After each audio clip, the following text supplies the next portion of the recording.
क्या पढ़ा रहे थे? देखिए, आप थी दुनिया में नहीं, क्लास में? ओके, क्लास में।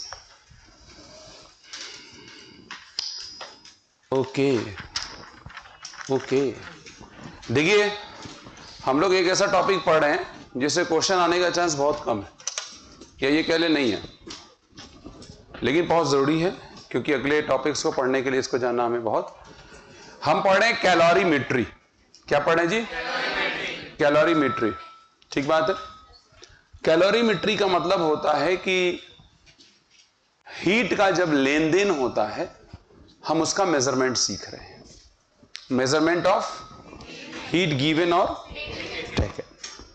और इस क्रम में हमें एक बात समझ में आई थी जो हम लोगों ने जानी थी कि अगर दुनिया में आप अलग अलग बॉडीज ले लें, अलग अलग मटेरियल की बनी हुई बॉडीज ले लें और उनका 1 kg ले लें, यानी एक जैसा मास ले लें, और हम चाहते हैं कि उसका तापमान 1 डिग्री बढ़ा दें। मास लिया कितना और टेम्परेचर कितना बढ़ाना चाहते हैं? 1 डिग्री। तो हर बॉडी अलग अलग हीट मांगती है। हर बॉडी हीट मांगती है, अलग अलग हीट मांगती है।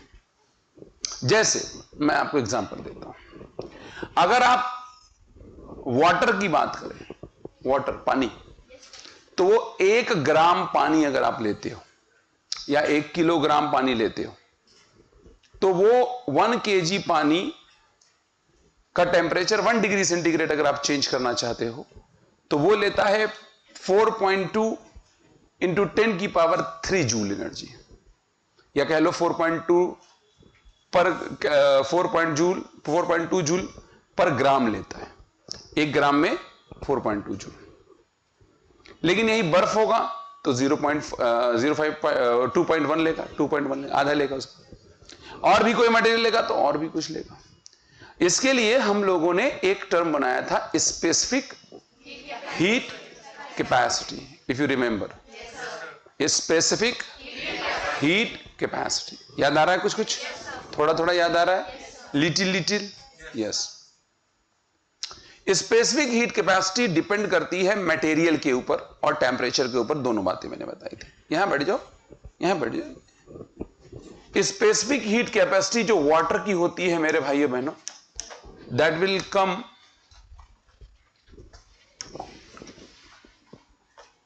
1 कैलोरी पर ग्राम पर डिग्री सेल्सियस। और अगर 1 कैलोरी को आप जूल में बदलते हैं तो 1 कैलोरी में होता है 4.18 या लगभग 4.2 जूल पर ग्राम पर डिग्री सेंटीग्रेड। और भी तरीके से लिख सकते हैं, 4.2 इंटू 10 की पावर 3 जूल पर केजी पर डिग्री सेंटीग्रेड। क्या इतनी बात आपके समझ में आई? लेकिन अगर यही सी हम वाटर का ले लें, किसका?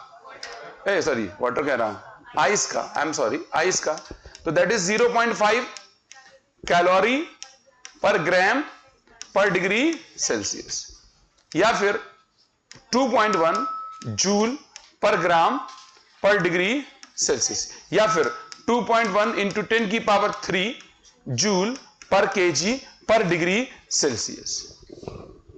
आपके समझ में नहीं आया? क्लियर? समझ में कुछ नहीं आया? आया कि नहीं आया? क्लियर है? ये सी की वैल्यू आपने नहीं लिखी होगी, मुझे पूरी उम्मीद है आप इसे लिख लें।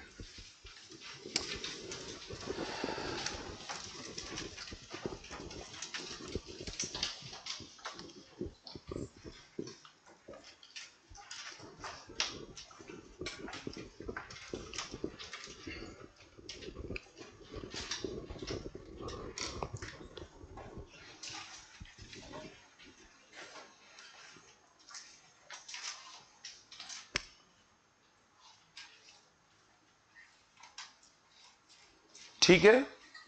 Have you written?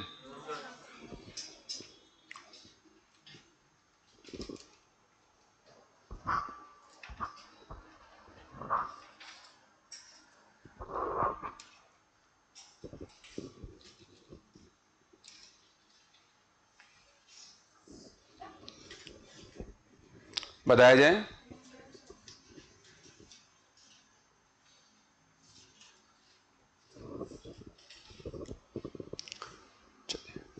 I hope आपने लिख लिया आराम से, बहुत कस के आया है तुम्हें।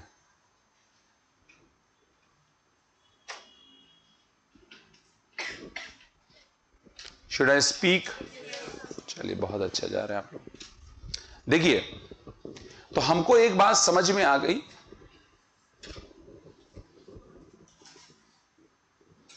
स्पेसिफिक हीट कैपेसिटी नाम की एक चीज होती है, हर मटेरियल के लिए लागू होती है, जो कि मटेरियल टू मटेरियल वैरी करती है। हालांकि मैंने आपको बताया स्पेसिफिक हीट कैपेसिटी टेम्परेचर पर भी निर्भर करता है, लेकिन हम टेम्परेचर वाली बात नहीं करेंगे, हम मटेरियल टू मटेरियल ही मानेंगे। एक मटेरियल की स्पेसिफिक हीट कैपेसिटी फिक्स होती है, सही बात है। अच्छा, एक शब्द और आएगा, उस शब्द का नाम है हीट कैपेसिटी। क्या नाम है? Heat capacity. ध्यान से समझिएगा, बहुत ही सुंदर और सुशीला बात हो रही है। हीट कैपेसिटी, हीट कैपेसिटी को हम लिखते हैं एस से, बड़ा वाला एस। ये क्या चीज है? जैसे मान लीजिए कि कई बॉडीज हैं, एक बॉडी, दो बॉडी, तीन बॉडी, अलग अलग मास की है। मैं नहीं कह रहा हूं कि 1 kg की, अलग अलग मास की लीजिए और उनका टेम्परेचर 1 डिग्री बढ़ाइए। How much? यानी सेम चेंज इन टेम्परेचर लाइए, तो आपको ये ऑब्जर्व होगा कि हर बॉडी के टेम्परेचर को 1 डिग्री बढ़ाने के लिए आपको अलग अलग हीट देनी पड़ती है। हर बॉडी के,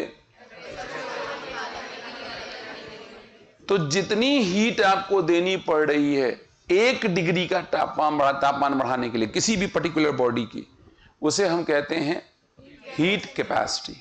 तो what is heat capacity? It is nothing but the heat given. आप डेल्टा एच लिख रहे थे इसके पहले कि डेल्टा क्यू? Delta H. तो डेल्टा एच हीट गिवन पर यूनिट चेंज इन टेम्परेचर, ठीक। It is also equal to mass into m c. यहां पर जरा सी रखो। सी क्या होता है? Delta H by M delta T. Delta H, तो एम से एम कट जाएगा, श्योर है आप? तो this is the heat capacity. Heat capacity किस पे निर्भर कर रही है? एक तो मास पे और दूसरा मटेरियल पे। किस पे? किस पे? समझ में आ गया? यानी अब हमारे दिमाग में एक पिक्चर बन चुकी है कि हमारे जिंदगी में अगर कोई बॉडी है, उसका तापमान चेंज करना है, तो उसको कितना हीट देना होगा, यह निर्भर इस बात पे करेगा कि बॉडी कितनी है, कितनी मतलब कितना मास है उस बॉडी के पास, और मटेरियल कौन सा है। किस पे निर्भर करेगा? अगर 1 डिग्री का तापमान, same for the same change in temperature depends on 2 things, one how much is the mass and अपना how much is the material. कोई दिक्कत वाली? इसकी यूनिट क्या होगी? जूल पर डिग्री सेल्सियस या केल्विन, व्हाटएवर। ठीक बात है? हाँ या ना? आगे आ जाओ, आगे आओ, आगे आओ, जगह लिखिए। हेडिंग डालिएगा दूसरे नंबर पे, हीट कैपेसिटी। यहां बैठ जाइए, देखो यहां बैठ जाओ। हीट कैपेसिटी हेडिंग डालिए आपने, बहुत अच्छे। ब्रैकेट में कैपिटल एस, मैं बोलूं लिखना। It is the heat given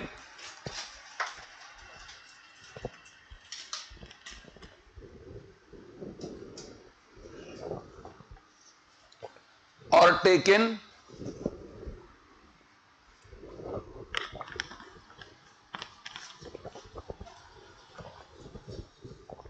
to a body.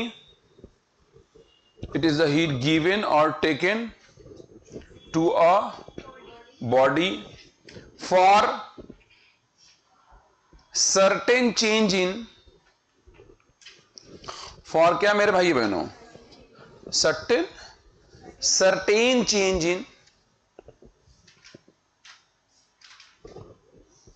नहीं, for certain नहीं, heat given to the taken to the body for certain change, unit change in temperature, for certain नहीं, unit, for unit change in temperature,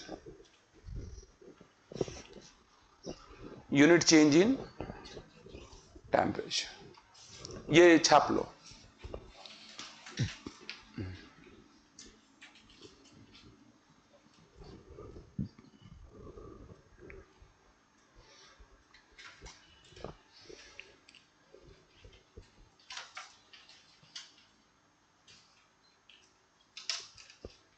ठीक है. Have you done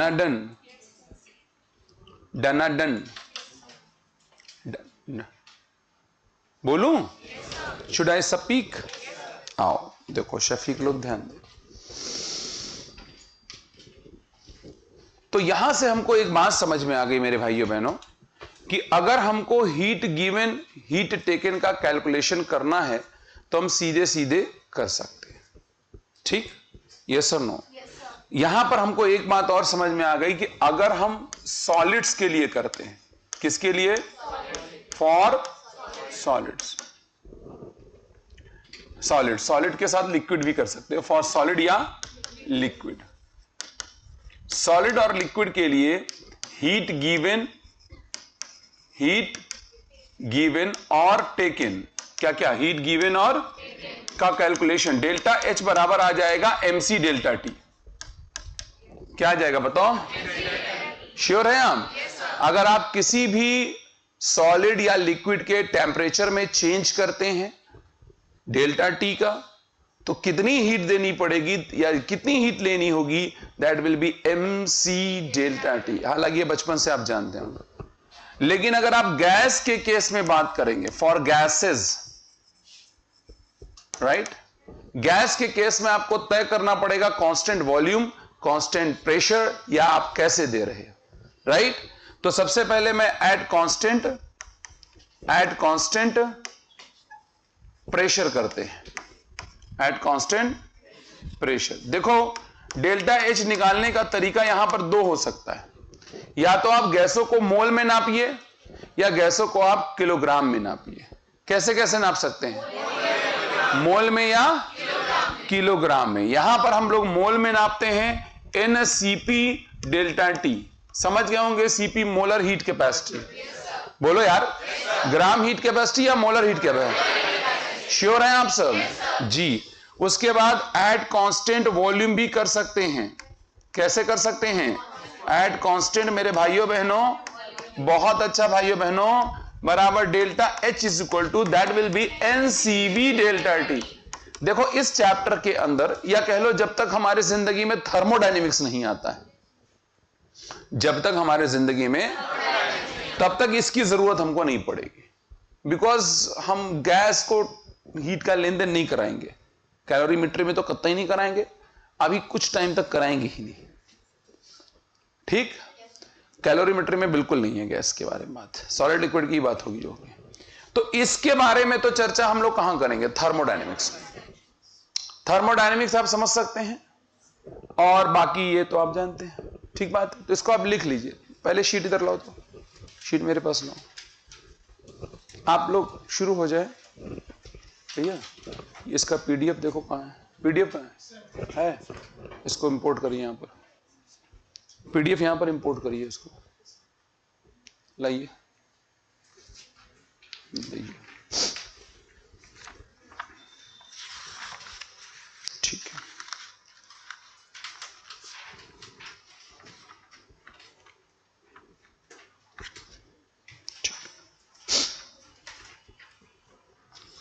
चलिए.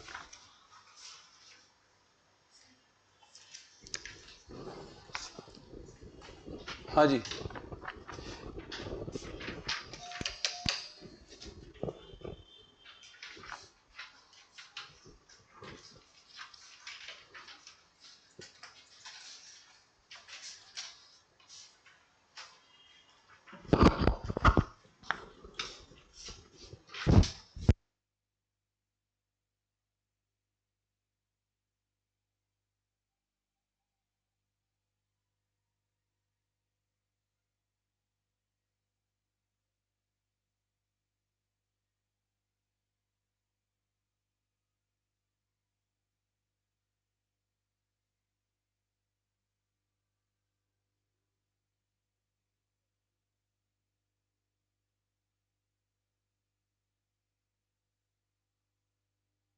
दे दो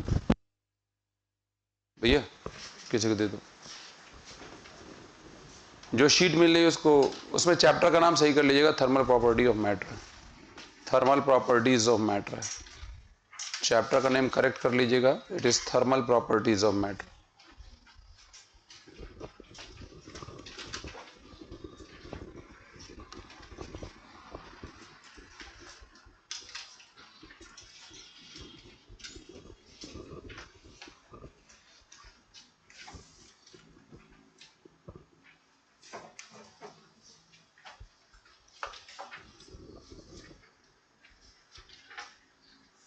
देख लिया, खूबसूरत है।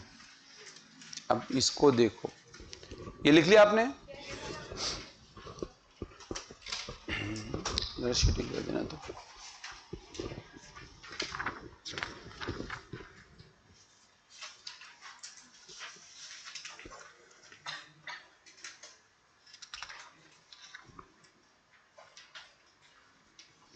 लगा दो, ठीक है जी।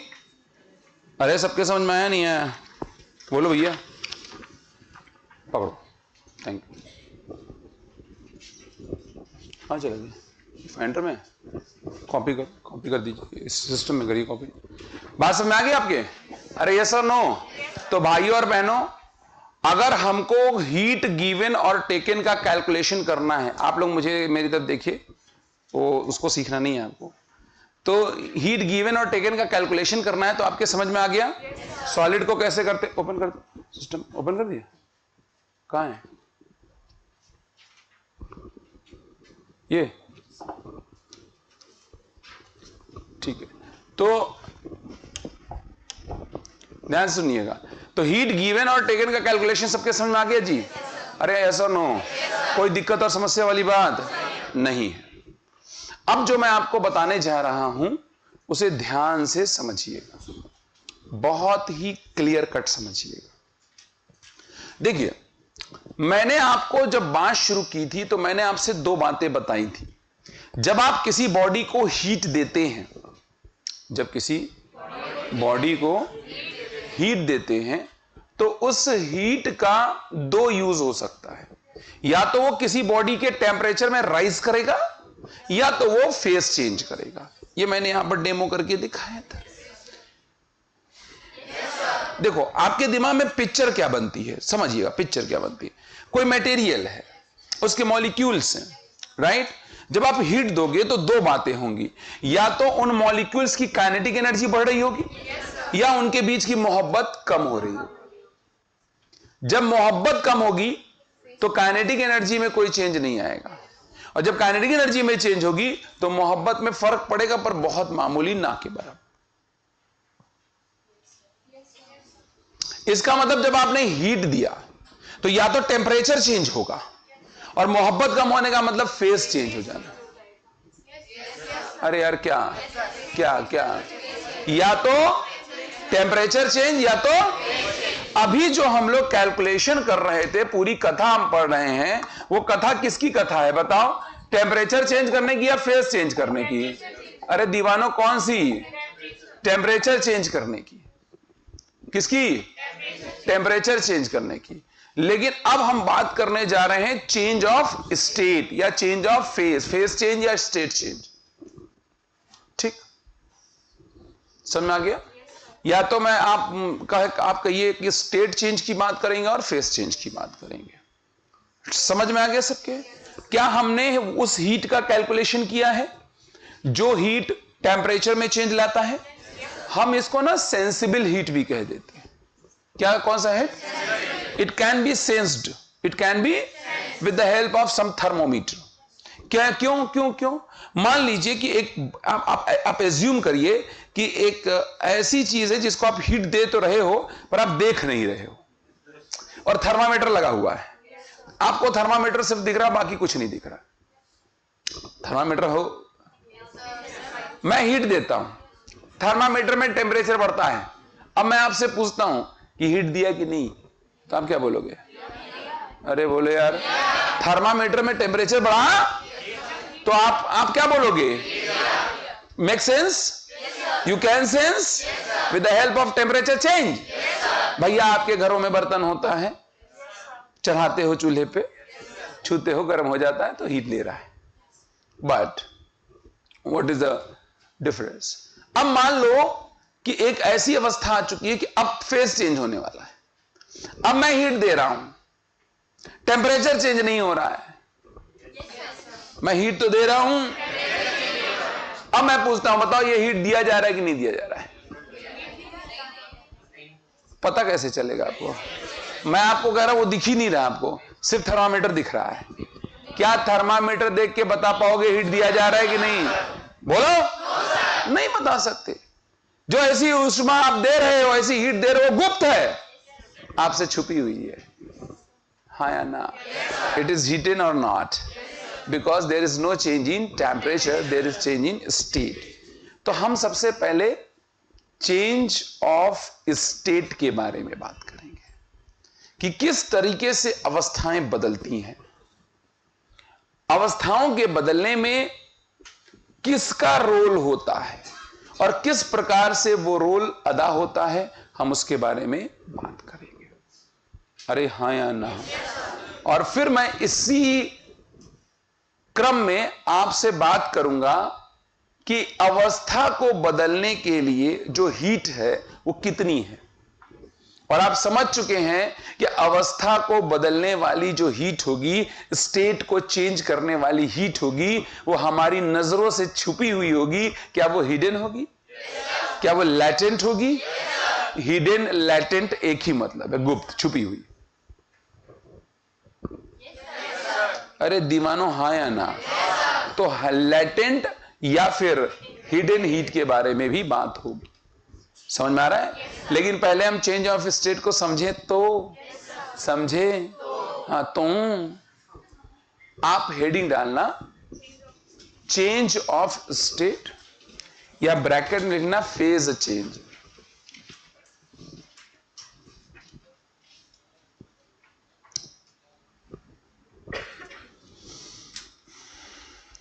भाग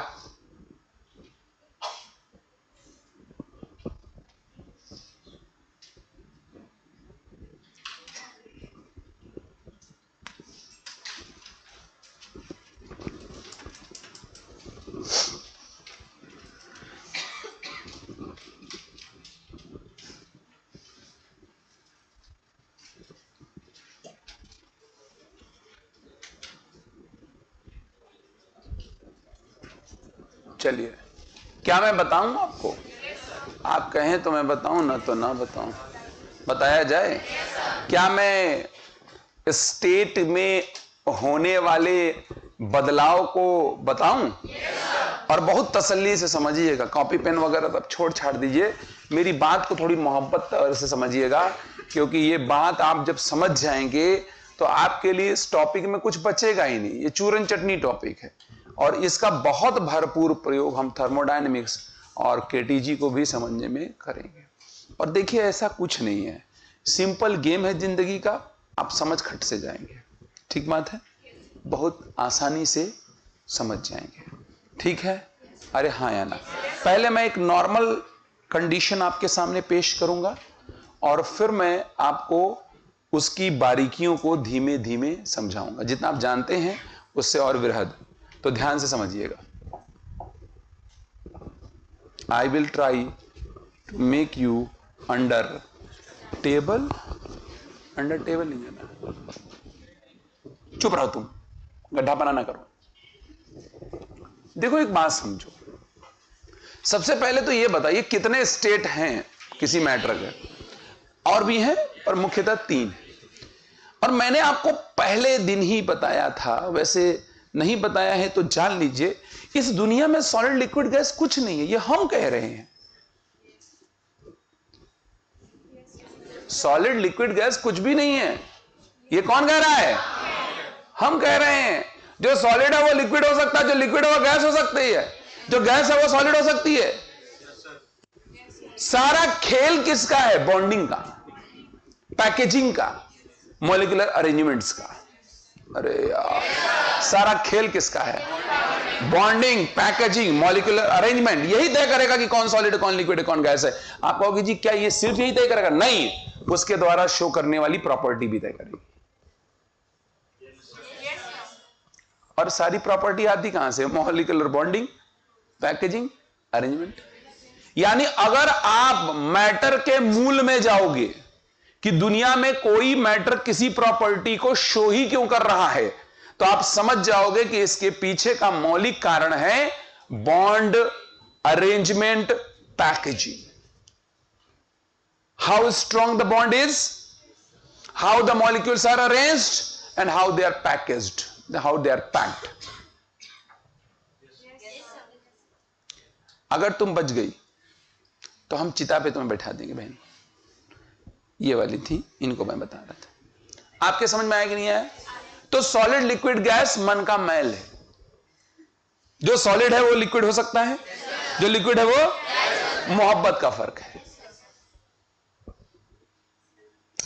क्लियर है? पहले हम ये समझते हैं कि सॉलिड, लिक्विड, गैस में जो फेज या स्टेट चेंज हो रहा है, how will we define that? Clear? फिर हम एक एक करके आएंगे बातों पे। यार we will come to the one बात। एक कौन है हमारे पास? सॉलिड। आप बहुत ध्यान से समझना भैया, आपको दिव्य ज्ञान की प्राप्ति होने वाली है। हाँ। और ये गैस, ठीक बात है, समझना। देखिए, सॉलिड लिक्विड में बदला जा सकता है, लिक्विड सॉलिड में। मैंने पहले ही बोल दिया, ऊपर रखो, कोई भी किसी भी स्टेट में बदला जा सकता है।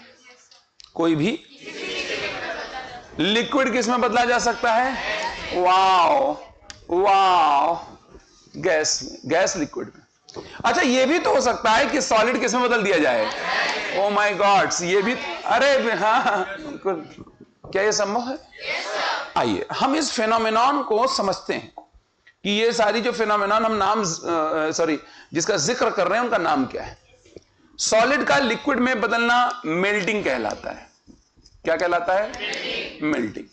और लिक्विड का सॉलिड में बदलना फ्यूजन। क्या कहलाता है? फ्यूजन। इसमें कंफ्यूजन मत करिएगा। बस बात ऐसी है कि अगर आप मोहब्बत को कम कर रहे होंगे तो हीट देंगे, और मोहब्बत बढ़ा रहे होंगे तो समझ में आ रहा है कि जब दो लोगों के बीच में ईगो की गर्मी कम होती है तो मोहब्बत बढ़ जाती है।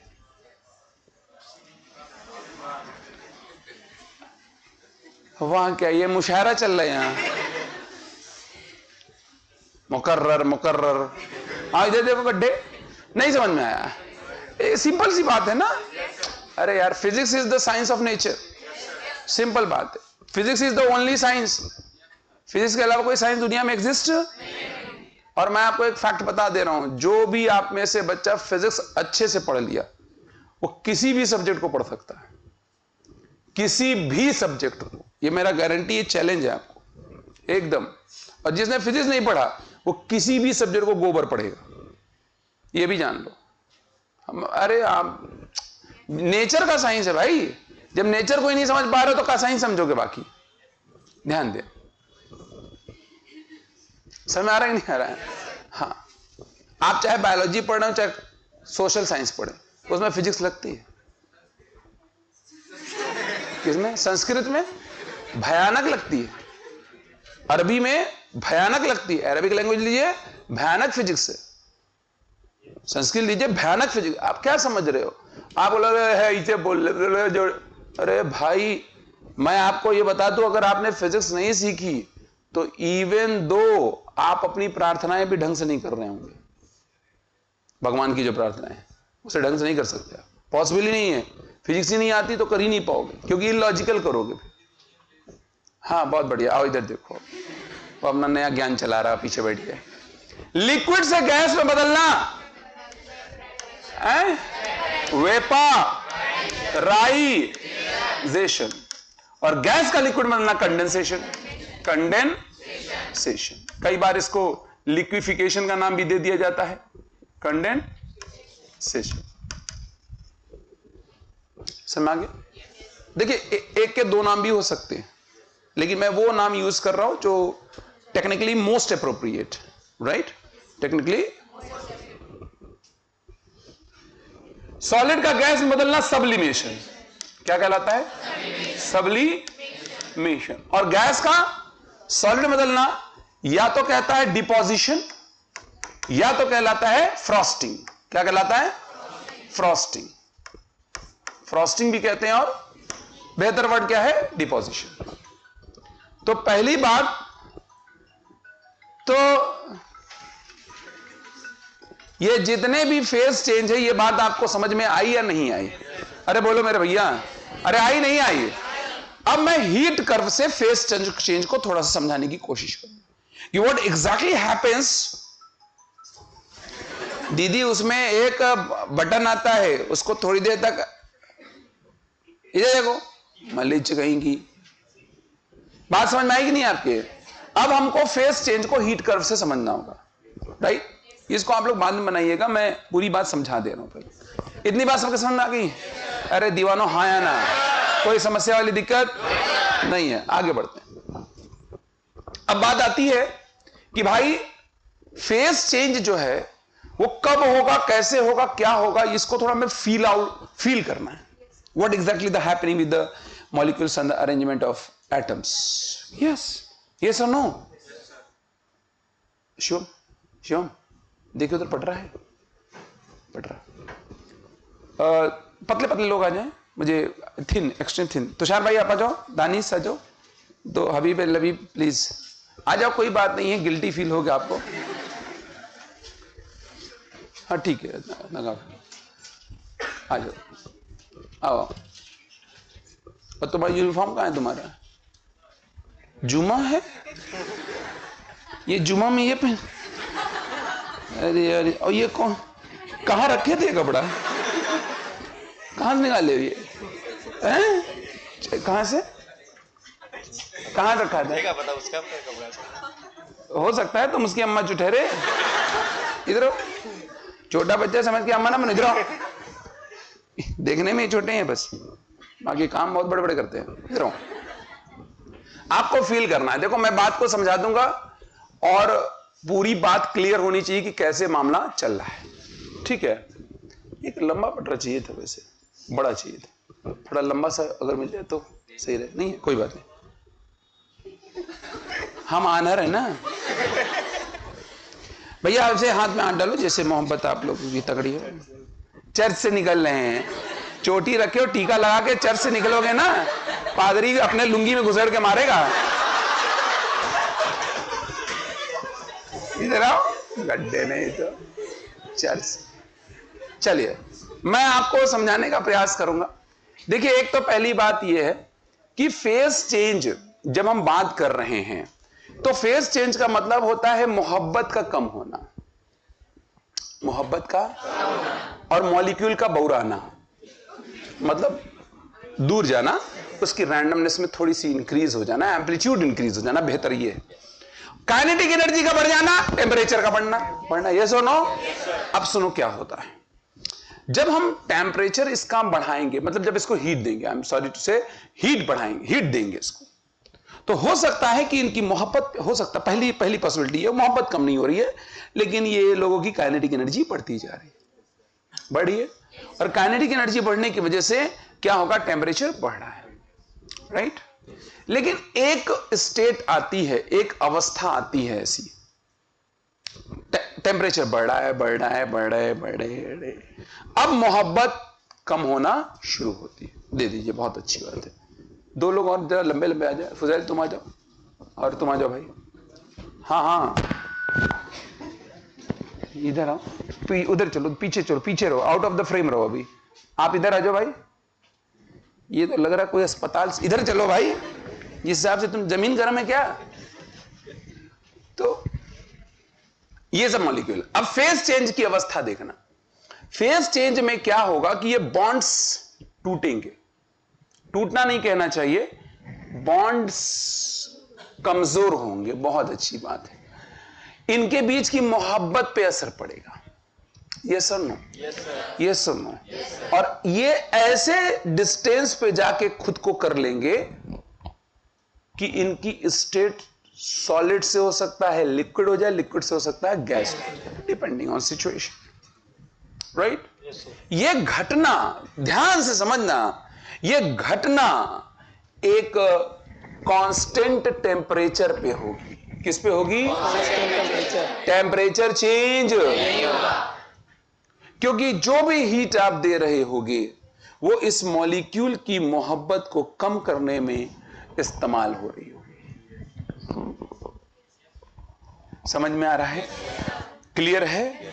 लेकिन मेरे भाइयों बहनों, इसका मतलब यह हुआ भाइयों और बहनों कि एक सर्टेन टेम्परेचर तक हीट बढ़ने के बाद, एक सर्टेन टेम्परेचर बढ़ने तक हीट दे रहे हैं आप, एक सर्टेन टेम्परेचर तक बढ़ा, इस बॉडी का टेम्परेचर एक सर्टेन टेम्परेचर तक बढ़ा, उसके बाद फेज चेंज शुरू होगा। और फेज जब भी चेंज होगा तो टेम्परेचर फिक्स रहेगा, यानी एक सर्टेन टेम्परेचर पे ही फेज चेंज होगा। चाहे कोई भी फेज चेंज हो रहा हो, मेल्टिंग हो रही हो, वेपराइजेशन हो रहा हो, कुछ भी हो रहा हो।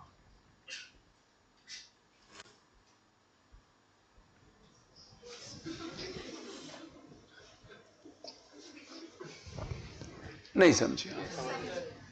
मैं थोड़ा वेपराइजेशन को बता, मैं कोई भी घटना घट रही, it will occur at a certain temperature. ये बात क्लियर है?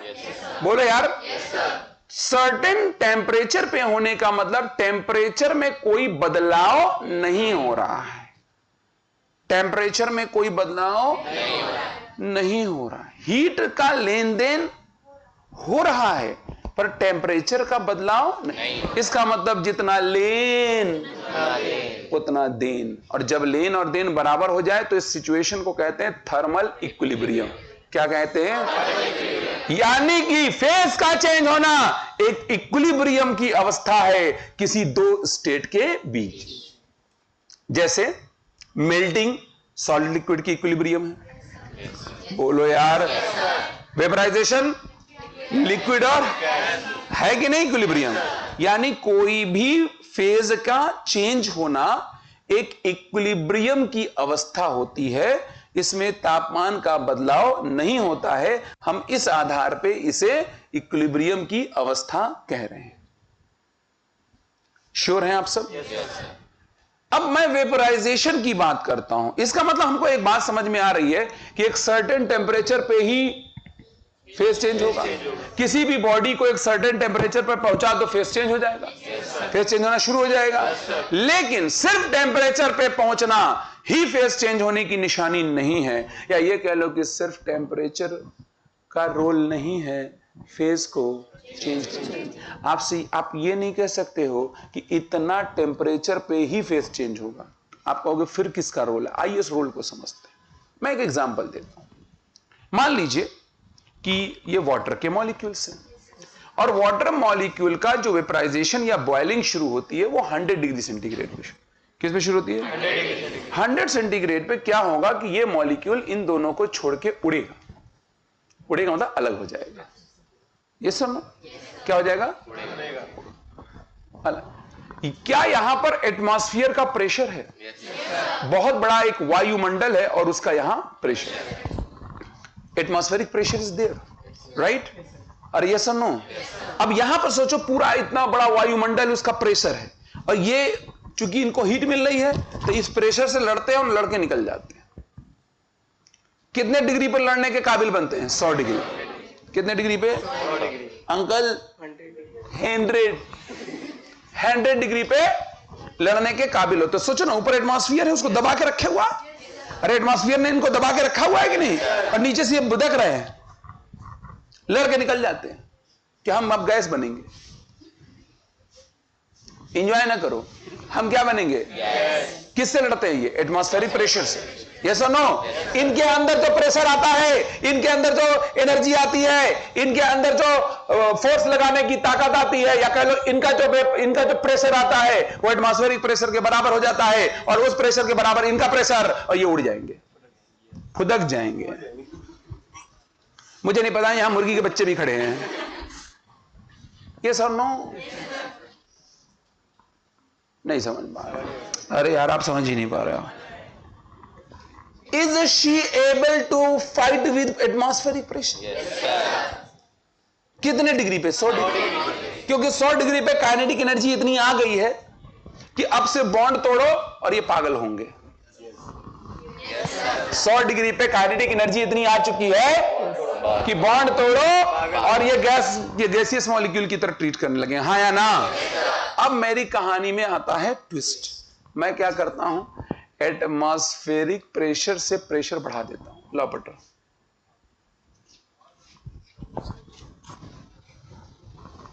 पकड़ो, पटरा पकड़ो, ऊपर पकड़ो। अब मैं ये पटरा ले आता हूं। मान लो प्रेशर पहले की तुलना में बढ़ा दिया मैं। अब I am sorry, I am changing the molecule. ये सुनो, थोड़ा पटरा इनके तक लाओ। अब ये अगर बिदकना चाहेंगे, सोचो सोचो सोचो, तो प्रेशर और एक्स्ट्रा आ गया। तो इनके पास एनर्जी, काइनेटिक एनर्जी की जरूरत पहले से ज्यादा होगी या कम? यानी क्या 100 डिग्री पे ये बहुरा पाएंगे? यानी टेम्परेचर और बढ़ाना पड़ेगा तब ये बहुराने का काबिल बनेगा। हाँ या ना? तो क्या बॉइलिंग पॉइंट बढ़ गया? नहीं समझे? ठीक बात है। गिल्टी महसूस हो रहा है क्या? आप समझ नहीं पाए। इसको पटरे को जरा हटाओ। जब पटरा नहीं था तो एटमॉस्फेयर था, और एटमॉस्फेयर से मॉलिक्यूल लड़ रहा था निकलने के लिए। तो निकलने के लिए इसको काइनेटिक एनर्जी चाहिए, और बॉन्ड टूटने के लिए हीट चाहिए। काइनेटिक एनर्जी पहले से इसको मिल चुकी क्योंकि तापमान इसका मेंटेन किया गया है। अरे बोला यार। और हीट दिया, बॉन्ड टूटा, लड़ने के काबिल हो ही चुका था, बाहर निकल गया। कौन है?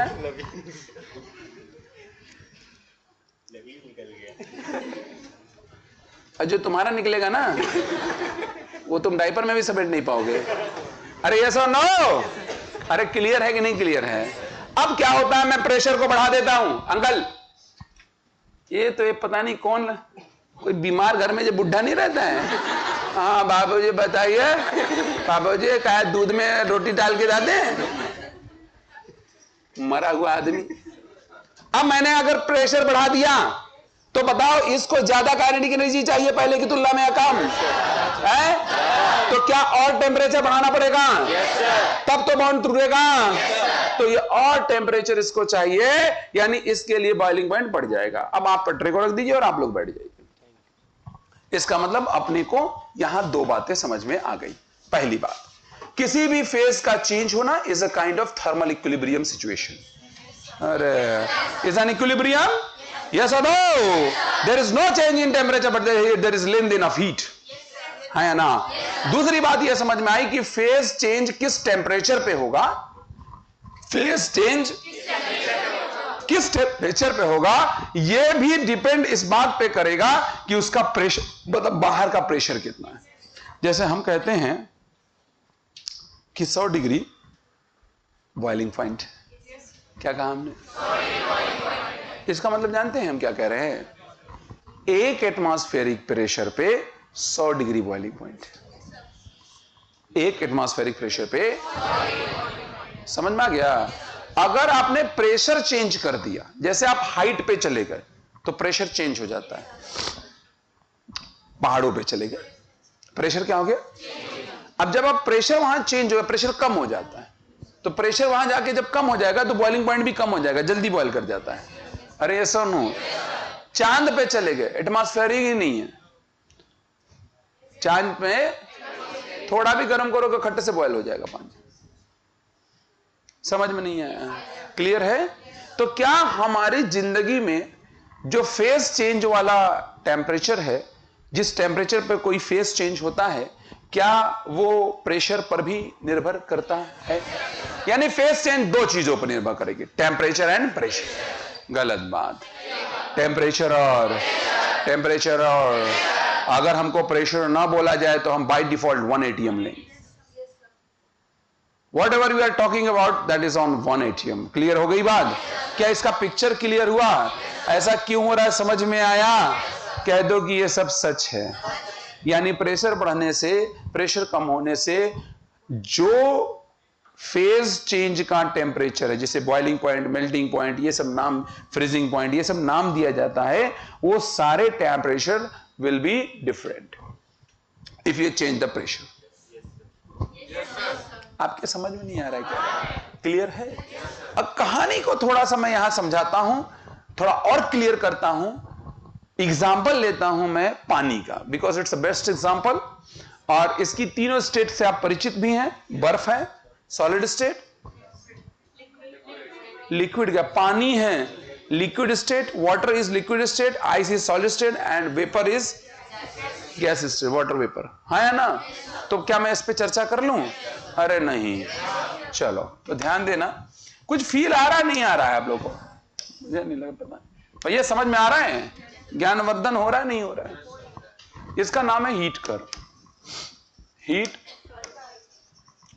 थोड़ा समझते रहना भैया, ठीक है। देखो कोई कॉम्प्लेक्सिटी नहीं है। मैंने आपसे कहा ना कि नेचर को समझने में कोई कॉम्प्लेक्सिटी थोड़ी है।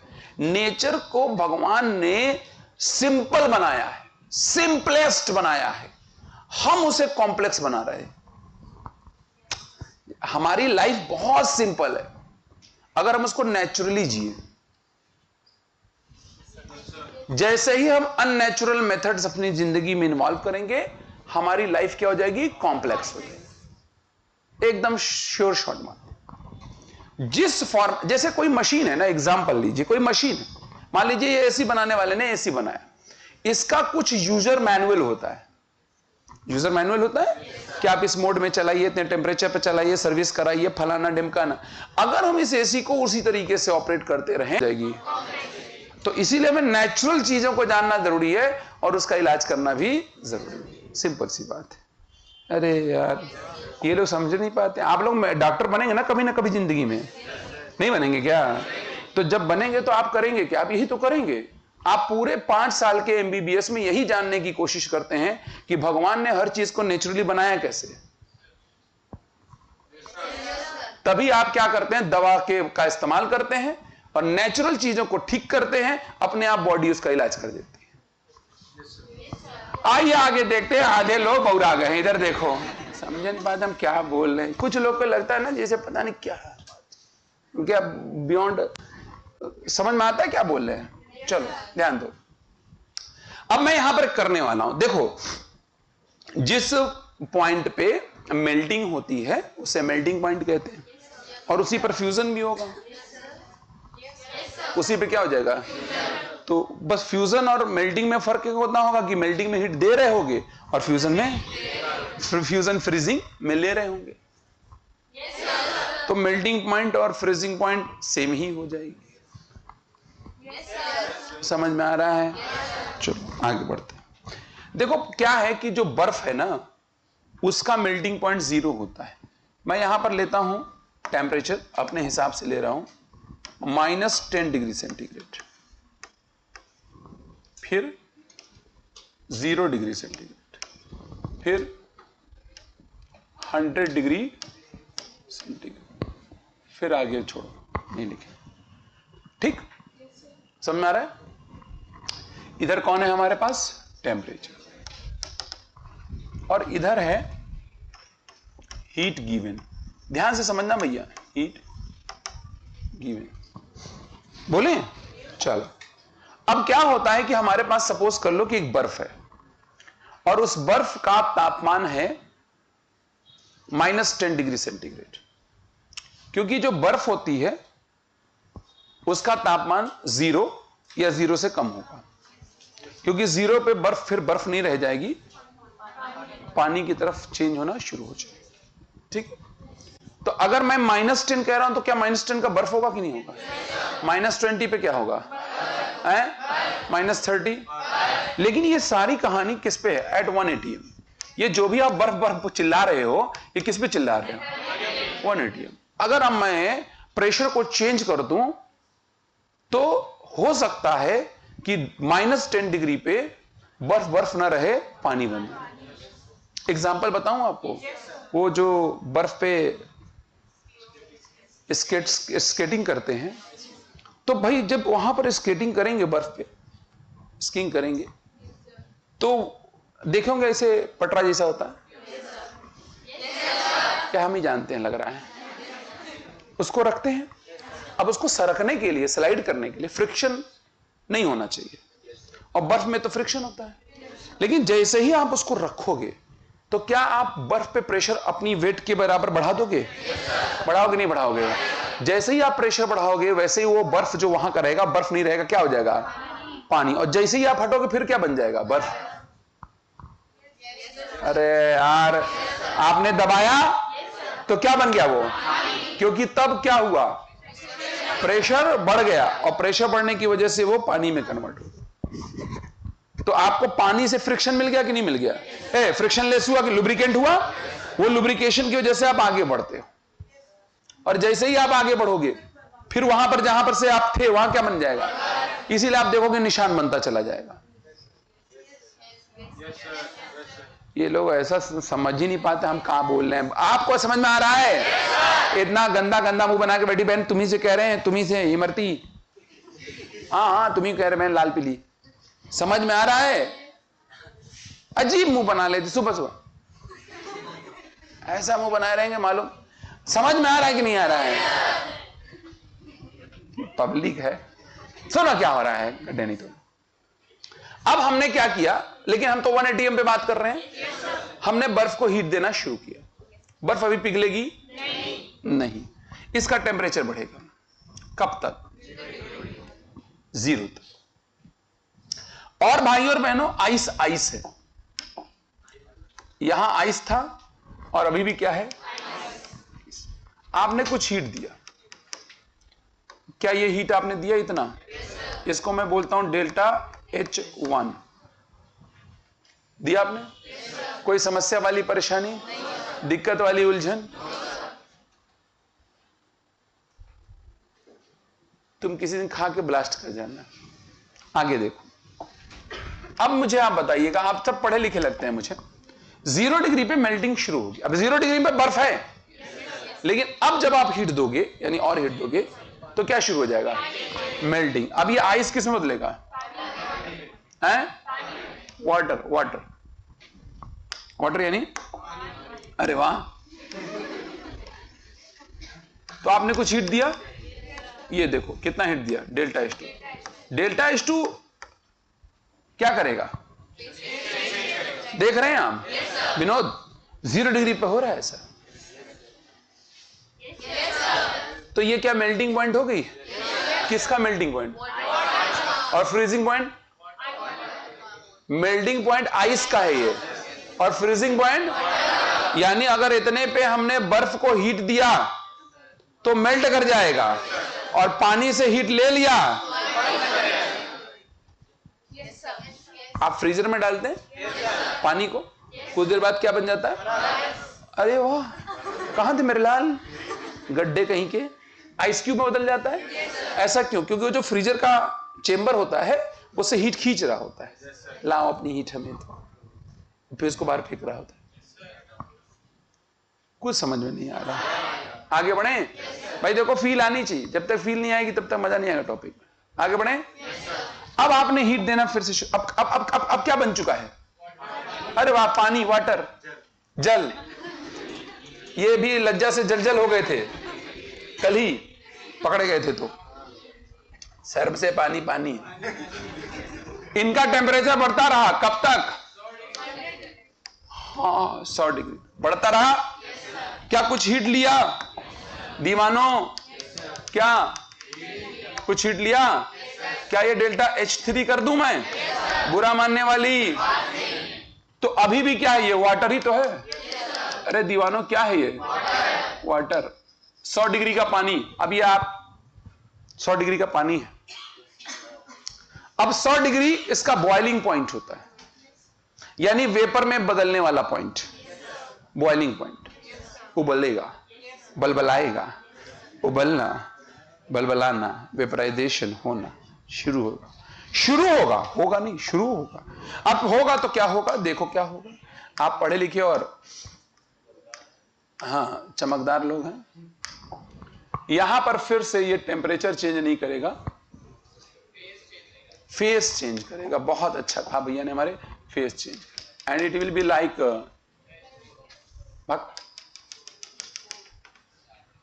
ये क्या होगा?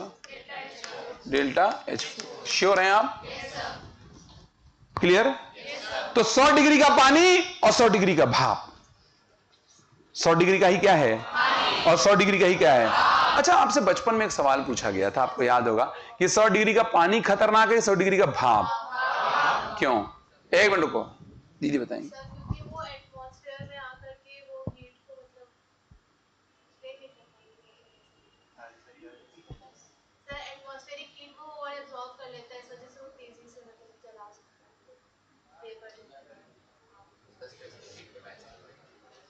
आप क्या बता रहे हैं मेडियो दीदी?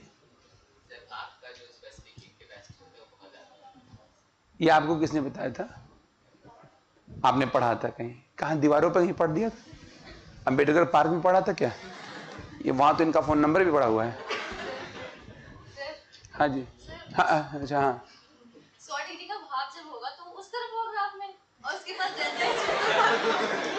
बेटे मुझे ना, मैं पता नहीं क्यों ऐसा समझ रहा हूं कि जो इजराइल हमला कर रहा है उस गाजा पट्टी पे आपको छोड़ दिया जाए, हमास के किसी मसाइल की जरूरत नहीं है। आप खाली आ गए थे, यहाँ क्यों आए आप लोग? आपको नहीं आना चाहिए था, ये मेरा घर है, वो भाग जाएंगे।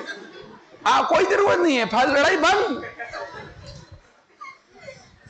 लड़ाई बंद। यस, जो बाइडेन खुद आके कहेंगे आप चुप हो जाइए। ये क्या, उसके बाद डेल्टा एच फोर ज्यादा होगा 100 डिग्री। बैठ जाइए, सही बोल रही है बहन। जो वेपर होगा उसके पास वो ज्यादा हीट कैरी कर रहा होगा। क्यों? आप देखो तो 100 डिग्री का पानी है और 100 डिग्री का वेपर है, क्या डेल्टा H4 उसको मिला है कि नहीं मिला है? तो इसलिए वो ज्यादा खतरनाक होगा। समझ आ रहा है? वो हमारे लिए ज्यादा नुकसानदेह होगा। श्योर हैं आप? अच्छा, अब उसके आगे बढ़ो, क्या आगे भी बढ़ सकते हैं? यस, हम इसको और हीट अगर दे दें तो ये सुपर हीटेड स्टीम में बदलेगा, यानी उसका टेम्परेचर और ज्यादा, हम उसकी बात नहीं करते। क्लियर? क्या ये आपके समझ में आ गई? क्या फेज का चेंज होना एक थर्मल इक्विलिब्रियम? यस और नो? किसी दो स्टेट के बीच का थर्मल इक्विलिब्रियम एक पर्टिकुलर टेम्परेचर पे होगा, एक पर्टिकुलर प्रेशर पे होगा। श्योर हैं आप? क्या फेज चेंज, स्टेट चेंज में टेम्परेचर और प्रेशर दोनों का रोल आता है? और रोल कैसे आता है, क्यों आता है, उसको मैंने यहां एक्सप्लेन भी कर दिया। आइए इस बात पे एनसीईआरटी के वक्तव्य क्या है, सेंटेंसेस क्या है, उस पर हम बात करते हैं। एनसीईआरटी की बात है, एक बात लिखी हुई है कि the change of state from solid to liquid is called melting, ये तो बताया मैंने, and from liquid to solid is called fusion. It is observed that the temperature remains constant until the entire amount of the solid substance melt. That is, both the solid and liquid state of the substance coexist in thermal equilibrium. आप सोचो कि face change हो रहा होगा तो दोनों का coexistence होगा कि नहीं होगा? कभी देख रहे हैं लिक्विड सॉलिड, अजीब सी स्थिति होगी, कोएग्जिस्ट इन थर्मल इक्विलिब्रियम, यानी दोनों स्टेट के बीच में थर्मल। आप सोचो ना, जितने का लिक्विड टेम्परेचर है उतने का सॉलिड का टेम्परेचर है। यार 0 डिग्री का बर्फ भी है, 0 डिग्री का पानी भी है, बोलो, लेकिन हीट ली जा रही है, तो क्या ये इक्विलिब्रियम स्टेट नहीं है? तो इन thermal equilibrium during the change of state from solid, ये सॉलिड लिक्विड की बात क्या है, किसी और की बात करें, ठीक है। आगे कहते हैं कि the temperature at which the solid and liquid state of the substance is in thermal equilibrium with each other is called as melting. जिस टेम्परेचर पर वो थर्मल इक्विलिब्रियम आता है वो क्या है? मेल्टिंग। वैसे इसे फ्रीजिंग पॉइंट भी कह सकते हैं अगर हम रिवर्स प्रोसेस के संदर्भ में बात करना चाहें। It is the characteristic of the substance, it also depends on pressure. It also depends on pressure. The melting point of a substance at a standard atmosphere is called as normal melting point, जिसकी बात हम लोग करते रहते हैं। आमतौर पे जो मेल्टिंग पॉइंट बोलते हैं वो एक नॉर्मल मेल्टिंग पॉइंट होता है। Let's do that the following thing, फलाना ढिमकाना। और एक बात और कहीं लिखी होगी, हाँ, जैसे मैंने अभी थोड़ी देर पहले आपको दिखाया और बताया भी, ये देखिए यहां पर एक एग्जाम्पल लिया गया है कि एक आइस का क्यूब लिया गया, बर्फ क्यूब है, और देखिए एक तार को इधर से उधर ले जाया गया और तार को 2 वेट से लटका के छोड़ दिया गया। जैसे ही आप छोड़ोगे ये तार धीरे धीरे ना घुसता चला जाएगा। क्यों? जैसे ही ये तार बर्फ के ऊपरी हिस्से में आएगा प्रेशर लगाएगा, प्रेशर बढ़ाएगा तो मेल्टिंग जल्दी हो जाएगी, लेकिन जैसे ही अंदर घुसेगा ऊपर वाला फिर से जम जाएगा। अरे यार बोलो यार, जम जाएगा, वापस से जमने की इस प्रोसेस कहते हैं रीजेलेशन। क्या कहते हैं?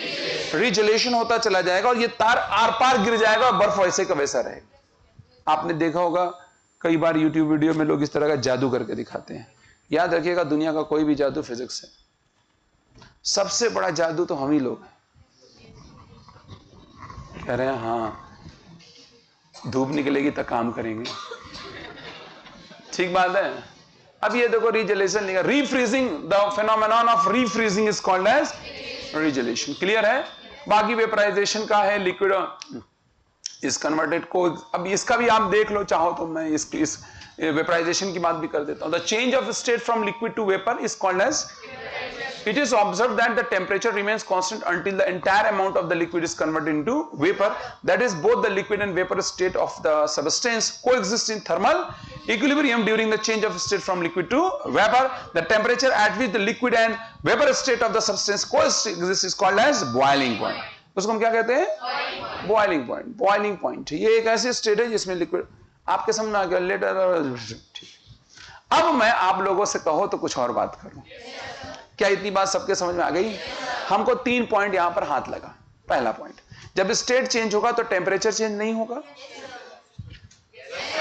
एक पर्टिकुलर टेम्परेचर पे ऐसा होता है, बोलो, लेकिन उसमें साथ साथ रोल प्रेशर का भी होता है,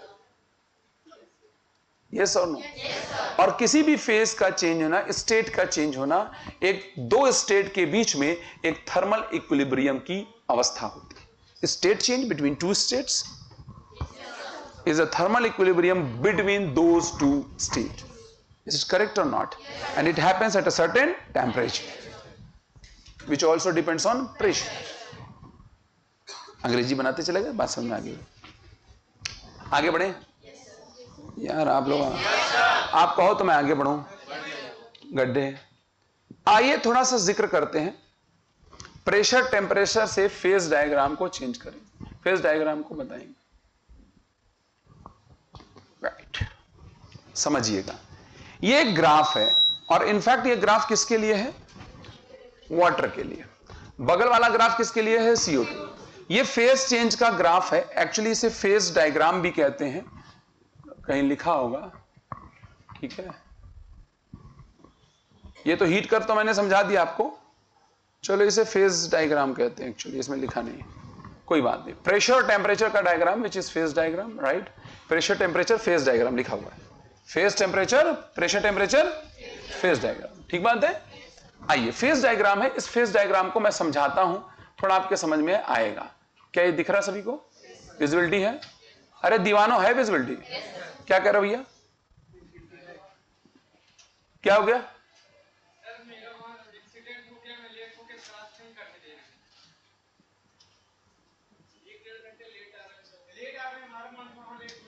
ओ भाई, पहले बात करने की तमीज को उठा के फेंक देंगे बाहर, अभी समझ आ रहा है?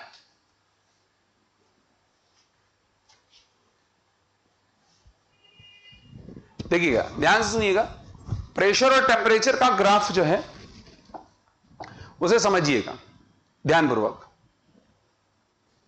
देखिए यहां पर आपको 3 कर्व दिख रहे हैं, नहीं दिख रहे हैं? अरे भैया, इधर क्या बना हुआ है? प्रेशर, और इधर क्या बना हुआ है? टेम्परेचर। क्या क्या बना हुआ है जी? प्रेशर और, श्योर हैं आप? कोई दिक्कत? और आप प्रेशर और टेम्परेचर में देखेंगे तो 3 कर्व दिख रहे हैं। एक ये लाइन दिख रही है आपको, एक ये लाइन दिख रही है, एक ये लाइन दिख रही है। दिख रही है आपको? अरे यार, दिख रही है नहीं दिख रही है? एक्चुअली ये तीनों जो लाइनें हैं वो क्या लाइनें हैं? ये एक्चुअली इक्विलिब्रियम को रिप्रेजेंट करने वाली लाइन है, यानी ये वो लाइनें हैं जो स्टेट में चेंज की अवस्था को रिप्रेजेंट करता है, स्टेट चेंज को रिप्रेजेंट करता है।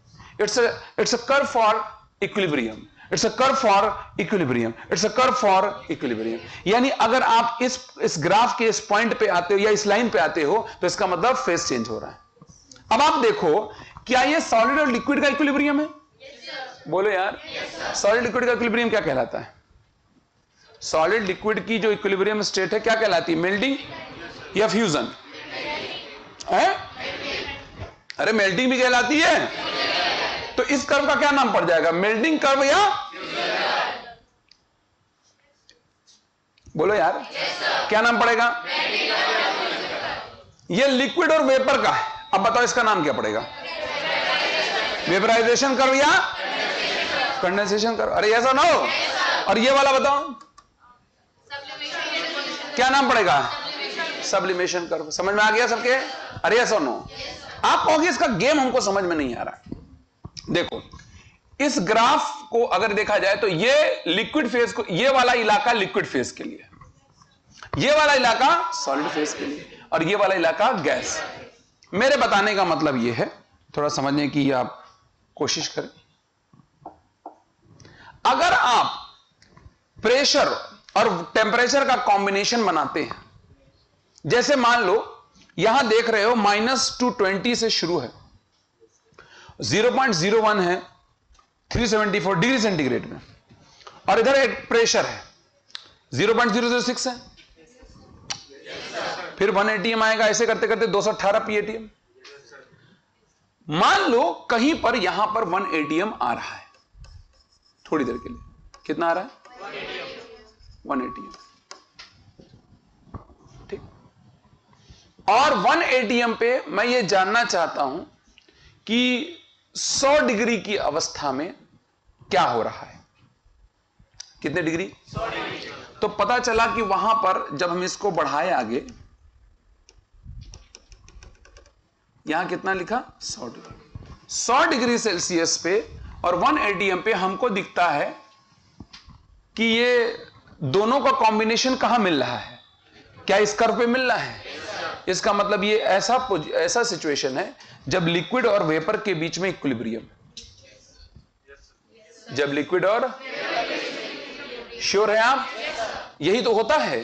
1 atm और 100 डिग्री पे वाटर के मामले में लिक्विड और वेपर के बीच का इक्विलिब्रियम आता है, यानी वेपराइजेशन आता है। मान लो आपने प्रेशर 1 atm से बढ़ा करके 10 atm कर दिया। How much?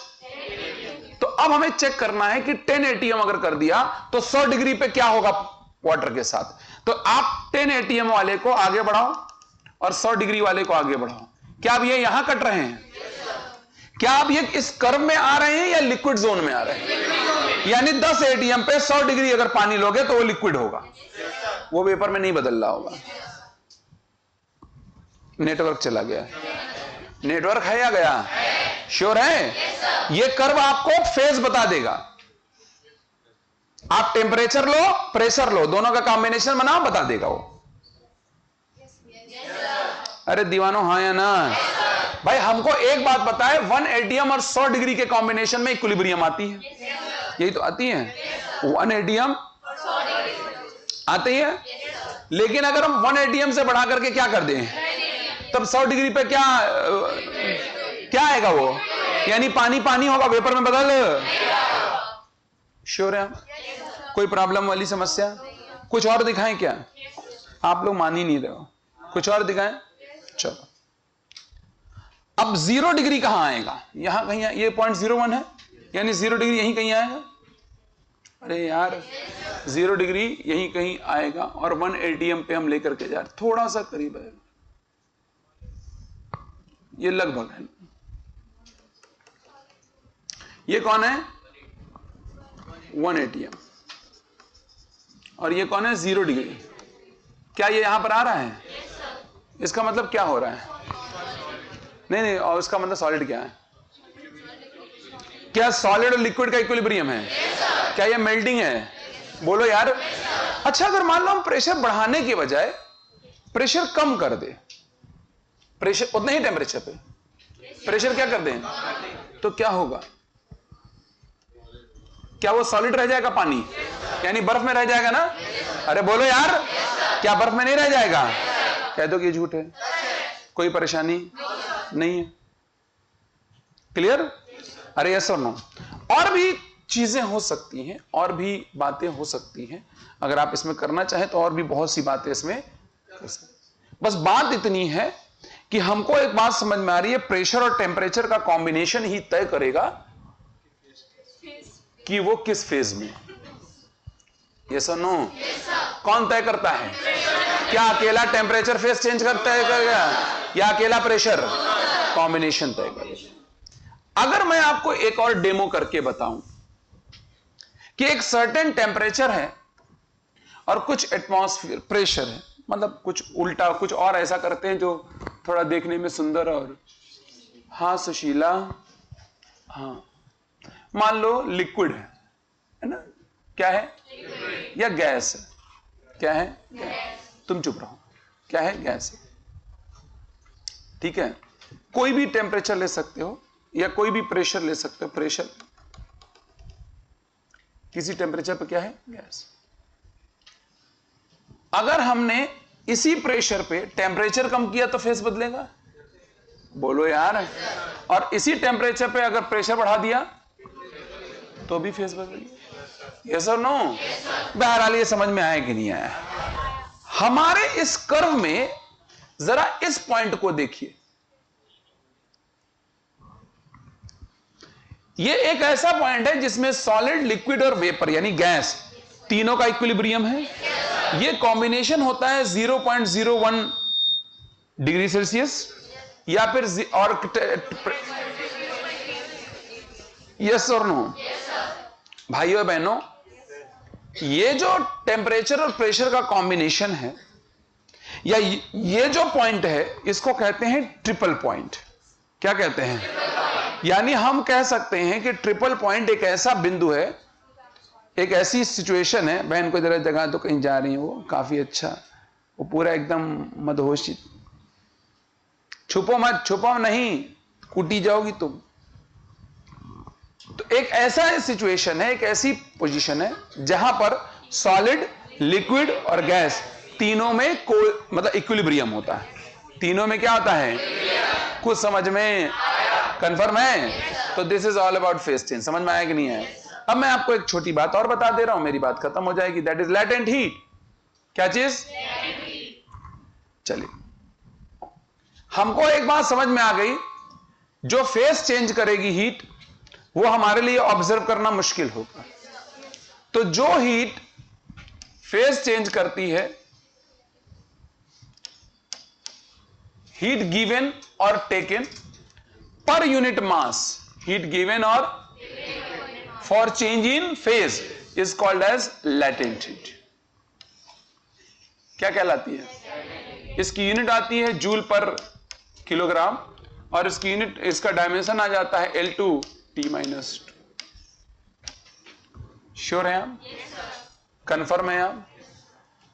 भाई और बहनों, अगर मैं पानी के संदर्भ में बात करूं तो लैटेंट हीट उसका जो फ्यूजन का होता है, लैटेंट हीट ऑफ कंफ्यूजन नहीं फ्यूजन, जो फ्यूजन होता है दैट इज 80 कैलोरी पर ग्राम होता है।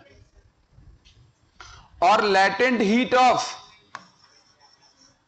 बोल ही नहीं पा रहे हो, बहुत बढ़िया बोला आपने, वेपराइजेशन होता है, वेपराइजेशन होता है मेरे भाइयों बहनों, दैट इज 540 कैलोरी पर ग्राम। समझ रहे हैं आप? इसका मतलब यह हो गया कि जब 1 ग्राम पानी आप लोगे, उसको पानी को बर्फ में बदलना है तो आपको 80 कैलोरी निकालना पड़ेगा, और बर्फ को पानी में बदलना है तो 80 कैलोरी देना पड़ेगा। समझ में आ गया कि नहीं आ गया? ये मतलब है इसका। आई होप आपको सारा कॉन्सेप्ट क्लियर हो गया। क्या सभी को चेंज ऑफ स्टेट बढ़िया से समझ में आ गया? कोई ऐसा जिसको कोई दिक्कत हो? एकदम क्लियर है? Have you any problem? Latent heat समझ चुके हैं? कह दो कि ये झूठ है ये सब। तो अगर मैं आपसे कहूं heat given for phase change, heat given और टेकन फॉर क्या? Change of state, for change of state, state में बदलाव करने के लिए हीट गिवन और टेकन होगा ml। क्या ये आप मानते हैं? अरे हाँ या ना? कोई समस्या वाली परेशानी, दिक्कत वाली उलझन नहीं है? तो क्या आप लोग अब इसे लिखना पसंद करेंगे? श्योर हैं आप सब? सबसे पहले तो ये लिखो,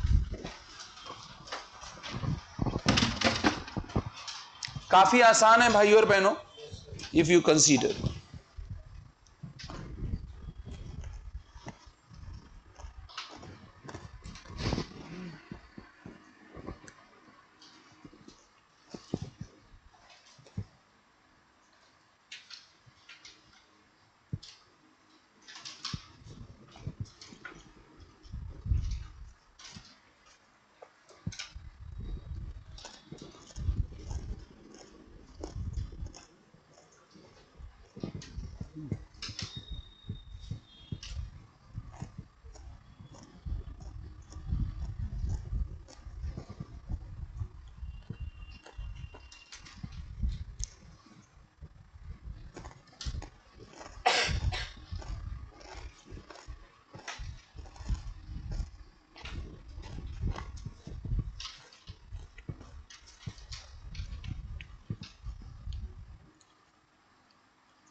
क्या कह रहे हैं? लिख लिए? तुम अकेले बैठे हो ना? लिखिए अगला पॉइंट।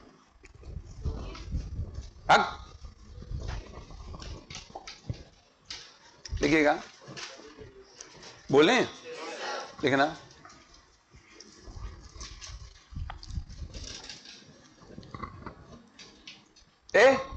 हक कूट देंगे अभी। द चेंज, सॉरी एक मिनट को, अरे यार अंग्रेजी बनाने तो बीच में भाड़ो ना।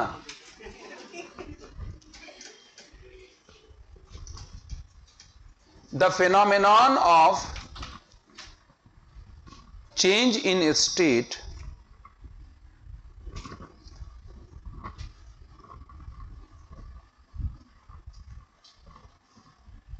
द phenomenon, ओ बहन कूट दी जाओगी तुम। The phenomenon of change in state is a condition of thermal equilibrium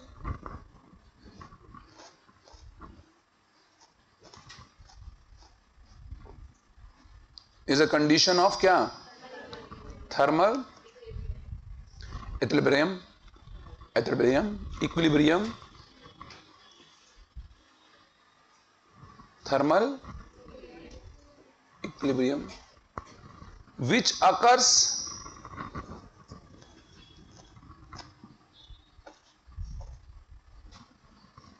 at a particular temperature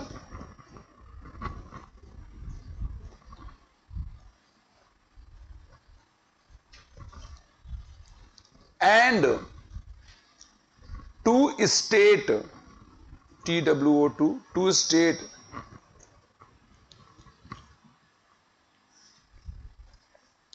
coexist together, coexist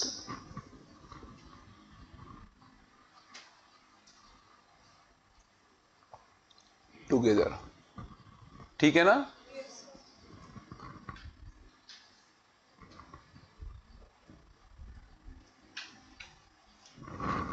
under a certain pressure. अब कंप्लीट हो गई line.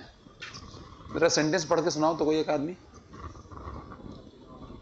Phenomena of change in state is a condition of thermal equilibrium which occurs at a particular temperature and two states coexist together under certain pressure. ठीक, under certain. ठीक है, sentence complete हो गया, समझ गए आप? लिखना अगला पॉइंट।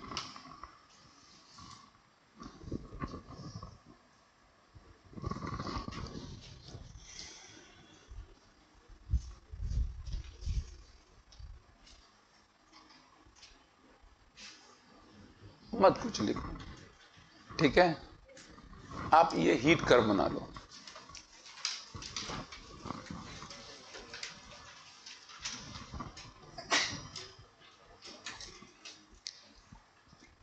कोई बात नहीं, भगवान का दिया सब कुछ।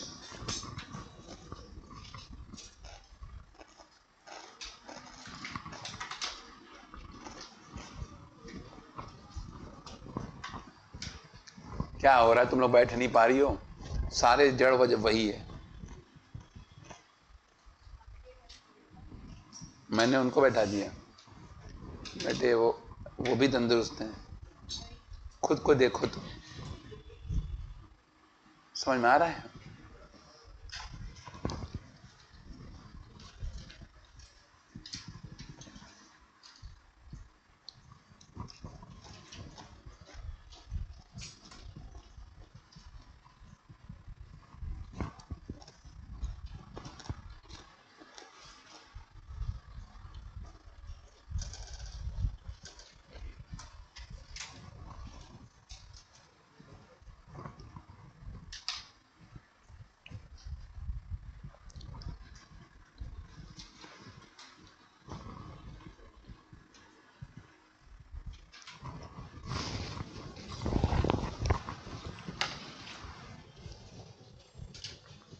ठीक है, लिख लिया आपने? जल्दी से लिखें, निवेदन है आपसे।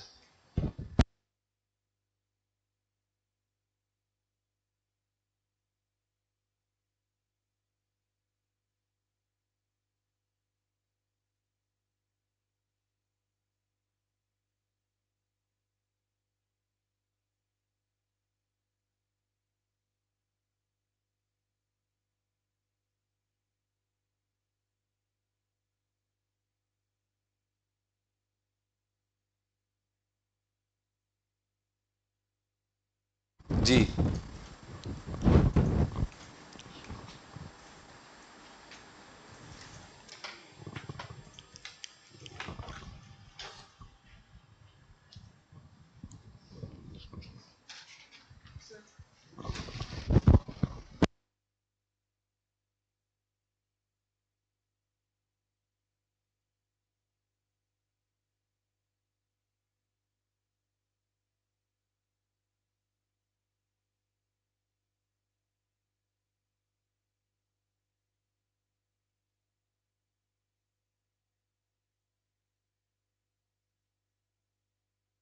लिख लिया आपने?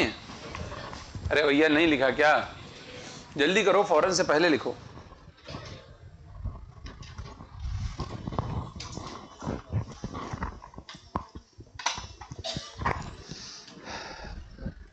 आई होप आपको फेस चेंज क्लियर हुआ होगा, है ना? फेस चेंज को आप फील कर लेंगे जहां भी मैं फेस चेंज करवाऊंगा। डायरेक्ट क्वेश्चन तो आपको कम मिलेंगे।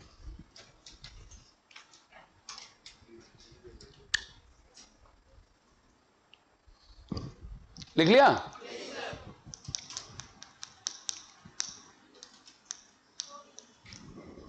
आगे बढ़े, लिखिएगा, बोलूं?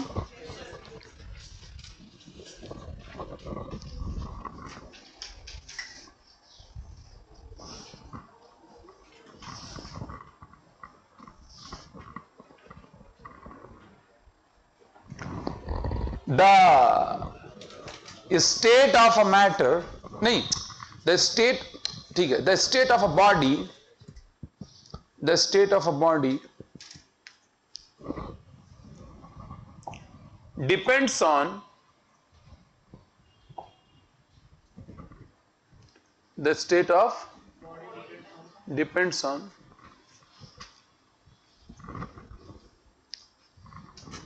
combination of pressure and temperature, as the state depends on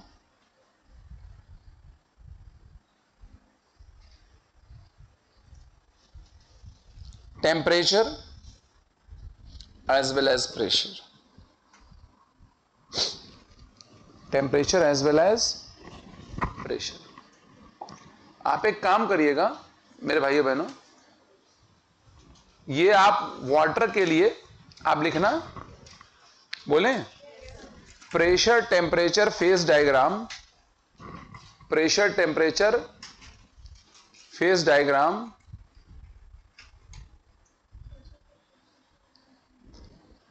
ये तुमने क्या इधर ये पीए रखा हुआ है क्या अपना?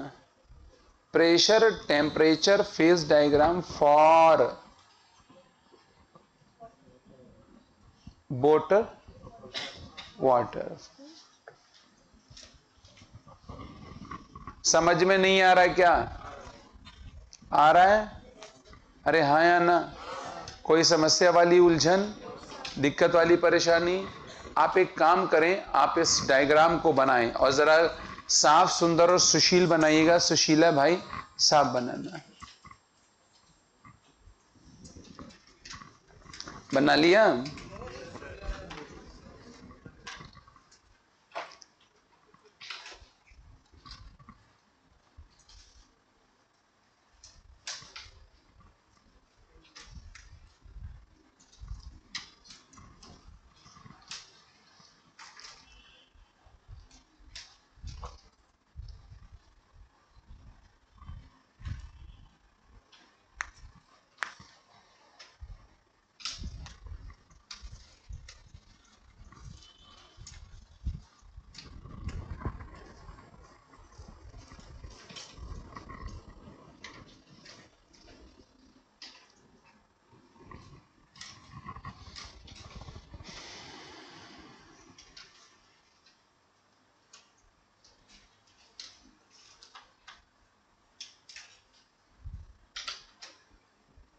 ठीक है जी, भाग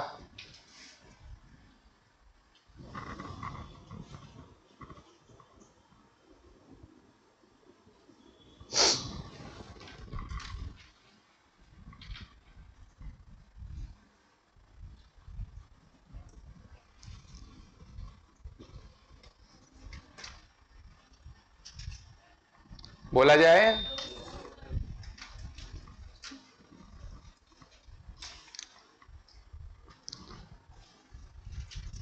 पता नहीं कुछ लोग कहां चिड़िया की टांग बना रहे हैं, समझ में नहीं आ रहा।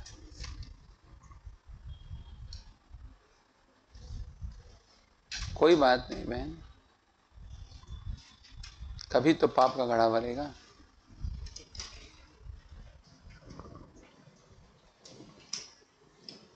तुम क्या बना रहे हो?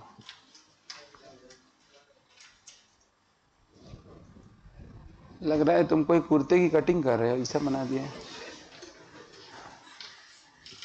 फीता कहाँ है तुम्हारा?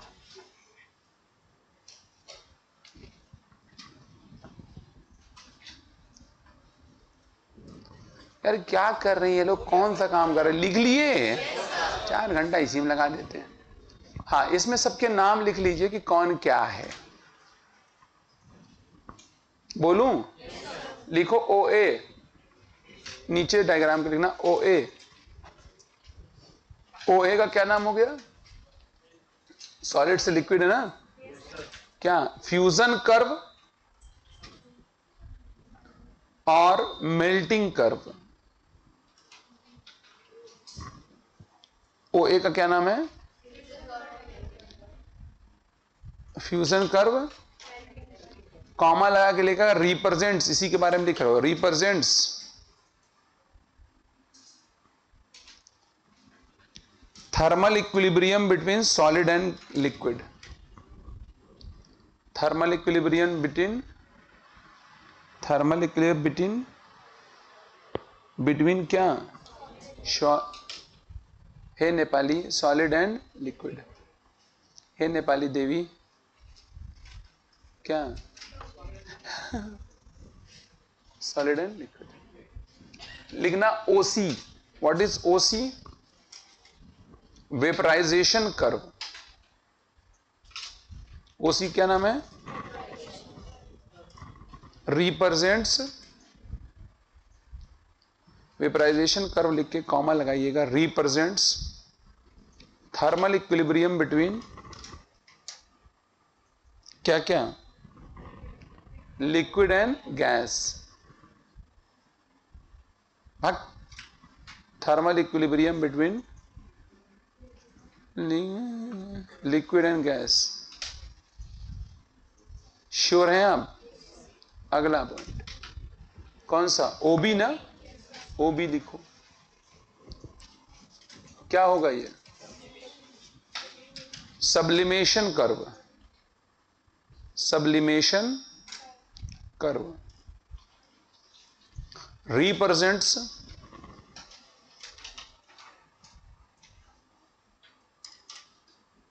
क्या? थर्मल इक्विलिब्रियम बिटवीन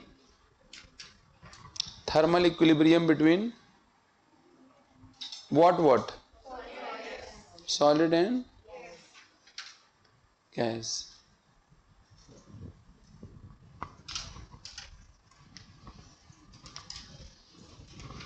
क्या आपके समझ में आ चुका है या नहीं आया है? आ गया? हे भाइयों बहनों,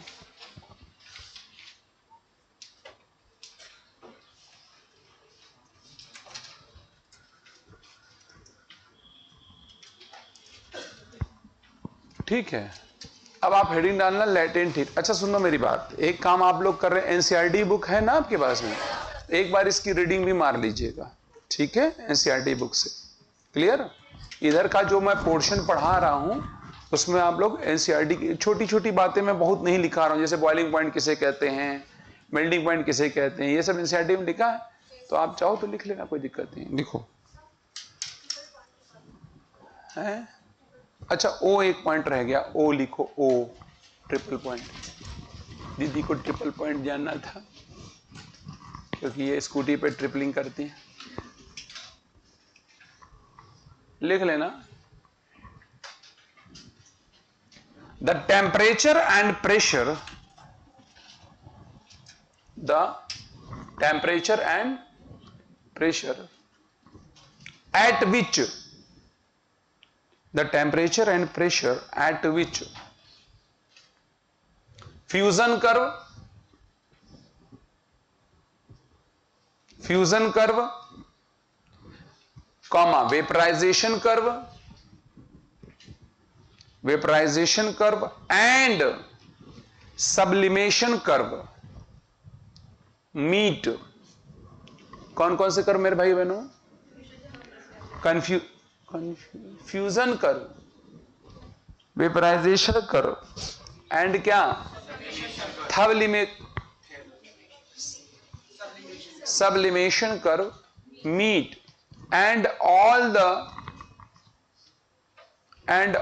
the three phase of a substance, all the three phase of a substance coexist, क्या?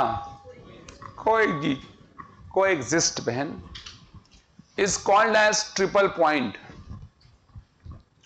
is called as what?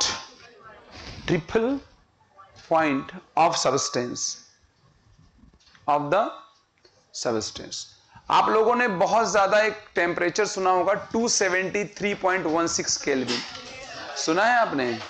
273.16 kelvin, that is the triple point. 16 kelvin is what? Triple point. समझ में आ गया? यस और नो? चलिए अब आप लोग लिखिएगा लैटेंट हीट। Latent heat. अच्छा, मैं आपको एक बात और बता दे रहा हूं, जब आप फिजिक्स से केमिस्ट्री में जाएंगे तो केमिस्ट्री और फिजिक्स के डेटा और कुछ चीजों में कभी कभी आपको फर्क मिलेगा, जैसे साइन में भी फर्क मिल जाएगा, है ना?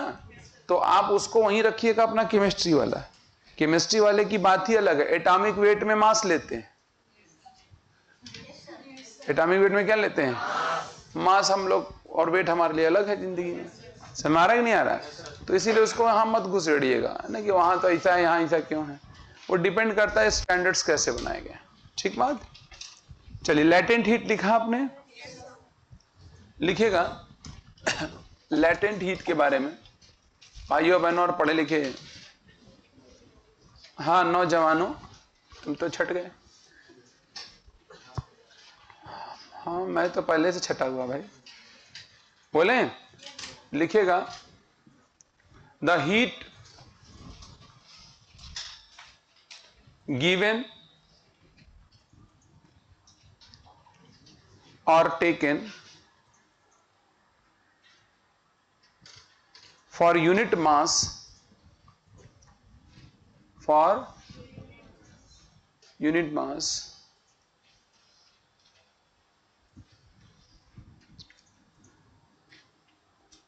to change its state, to change its क्या? it state is called as, is what? is called as latent heat। क्या कहलाता है मेरे भाइयों बहनों? latent heat। आपके सामने यहां देखिए लिखा हुआ है, आप इसे ऐसे लिख लीजिए। अक्सर करके इसके डायमेंशन पे भी सवाल पूछ दिया जाता है, ठीक बात है? और इसका डायमेंशन जो है ग्रेविटेशन पोटेंशियल के बराबर आता है। जितना ग्रेविटेशन पोटेंशियल का आता है उतना ही इसका भी आता है, अगर आपको याद हो तो। आज तो टेस्ट भी है ना? बहुत अच्छी, जीवन गुलजार है आपका आज।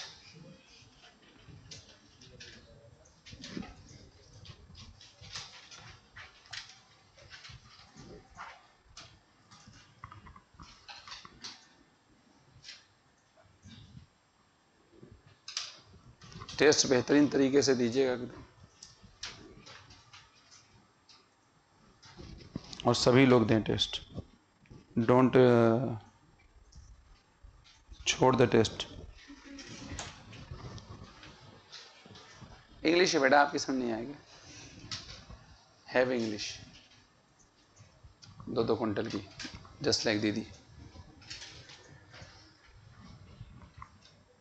गुस्सा तो नहीं हो रही बहन? हो भी जाओगे तो क्या कर, बताया जाए? है पढ़े लिखे लोगों, क्या मैं आगे बढ़ जाऊं? चलिए, बहुत अच्छी बात है। You have done this. आप इसे भी लिख सकते हैं।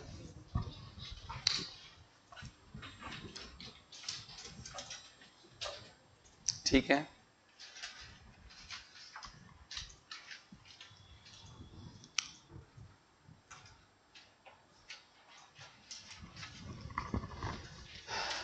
बताया जाए क्या?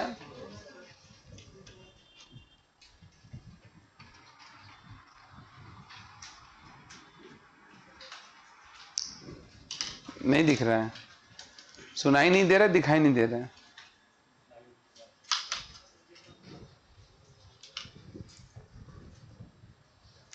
अरे लिख लिया क्या? बहुत अच्छा। शुड आई आगे बढ़े? चलो, यहां पर एक छोटी सी बात और बताएंगे, बस इसके बाद बात समाप्त हो जाएगी और हम लोग अपने प्रश्नों पे आ जाएंगे। That is principle of calorimetry. आप लिखेगा प्रिंसिपल ऑफ, और प्रिंसिपल में PAL नहीं होगा, PLE होगा। प्रधानाचार्य नहीं लिखना है, सिद्धांत लिखना है। बेटे लिख दे रहे हैं हम, घबराओ नहीं, है ना? अजीब जैसे लग रहा है, एकदम बिल्कुल गाजा पट्टी वाली है। Principle of calorimetry.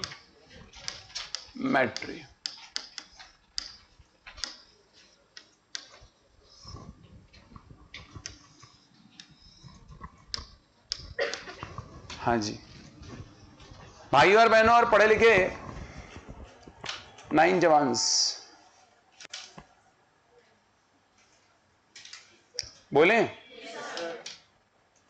ठीक है, देखिए कैलोरीमेट्री का प्रिंसिपल क्या है? बहुत सिंपल बात है भाई। आप लोग कंजर्वेशन ऑफ एनर्जी पढ़े हैं ना? कहेंगे जब दो बॉडी कांटेक्ट में लाई जाएगी या मिक्स की जाएगी तो हीट का फ्लो होगा हाई टेम्परेचर से कब तक? हाँ, जब तक 4 रन ना हो जाए। बेटे अगर तुम्हारी तरह कोई अंपायर हो ना, लोग स्टंप उसी को मार के निकल लेंगे। जब तक दोनों का टेम्परेचर बराबर यानी थर्मल इक्विलिब्रियम में ना पहुंचे। समझ में आ गया? और इस अवस्था में एक बॉडी जितना हीट का गेन करेगी, हाँ, दूसर की उतनी लॉस करेगी। यानी heat lost by a body is equal to heat gain. दोनों बराबर होगी। बोलो बेटे बोलो, पता नहीं। Heat lost is equal to heat gained. Simple सी बात, इसमें कोई ऐसी मैंने कोई टफ बात कर दी क्या? आप बताओ, मैंने कोई टफ बात नहीं ना? चलो लिख लो। कौन चेन की आवाज निकाल रहा है? अम्मा जी लिखिए, हैं? लिखो लिखो लिखो लिखो भाई, हम ये सामूहिक पागल बैठे हैं। लिखो, when two body are brought in contact or mixed together, when two bodies are brought in contact और क्या mixed, कोई mixed बता रहा है, mixed together, then the heat flows from high temperature to heat flows from high temperature to low temperature until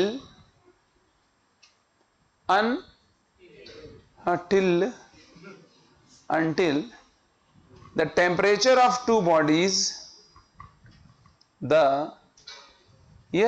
temperature of two bodies become same, जब तक कि दोनों का क्या ना बराबर, दोनों का क्या बराबर करना चाहते तुम? तो दोनों का टेम्परेचर बराबर। इन दिस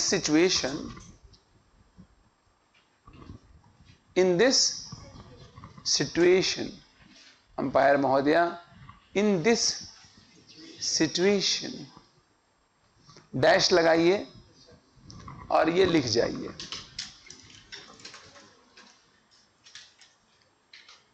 बहन आपके समझ में तो कहीं नहीं आ रहा है? समझ नहीं करके क्या कोई दुख पहुंचा? बेटे बेटे हट, अरे क्लियर तो नहीं है? इन दिस सिचुएशन कोई समस्या वाली बात नहीं है. I hope you understand the fact of the matter and intestine of alimentary canal. ठीक बात है, सिंपल सी बात है. क्लियर? तो दैट्स ऑल फ्रॉम कैलोरीमेट्री. समझ आ गया? क्या हम क्वेश्चन करें? अरे बोलो भैया. वैसे तो देखा जाए क्वेश्चन इसके बड़े रेयर ऑफ द रेयरेस्ट है. आइए, सबसे आपको एक शीट दी मैंने, लेकिन उस शीट के पूर्व में मैं आपको कुछ 36 ईयर के क्वेश्चंस भी डिस्कस करूंगा. तो पहले आप ये निकाल लीजिए, फिर आगे की बात करेंगे. कुछ पहले पता तो होना चाहिए जिंदगी में है क्या. तुम लोग इधर उधर झोला झोला खेल रहे हो.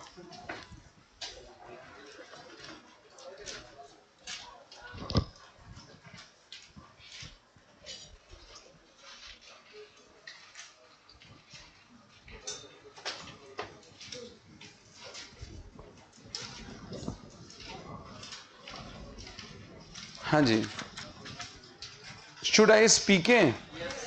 चलिए, आई होप आप लोग बहुत ज़्यादा पढ़े लिखे लोग हैं, तो मैं आप लोगों से बातचीत करता हूं और ध्यान से सुनिए. सर्वप्रथम आपके पास बुक होगी, पेज संख्या 82 है और क्वेश्चन नंबर हमारा 8 है. कौन सा क्वेश्चन है? 7 हमने लगाया था.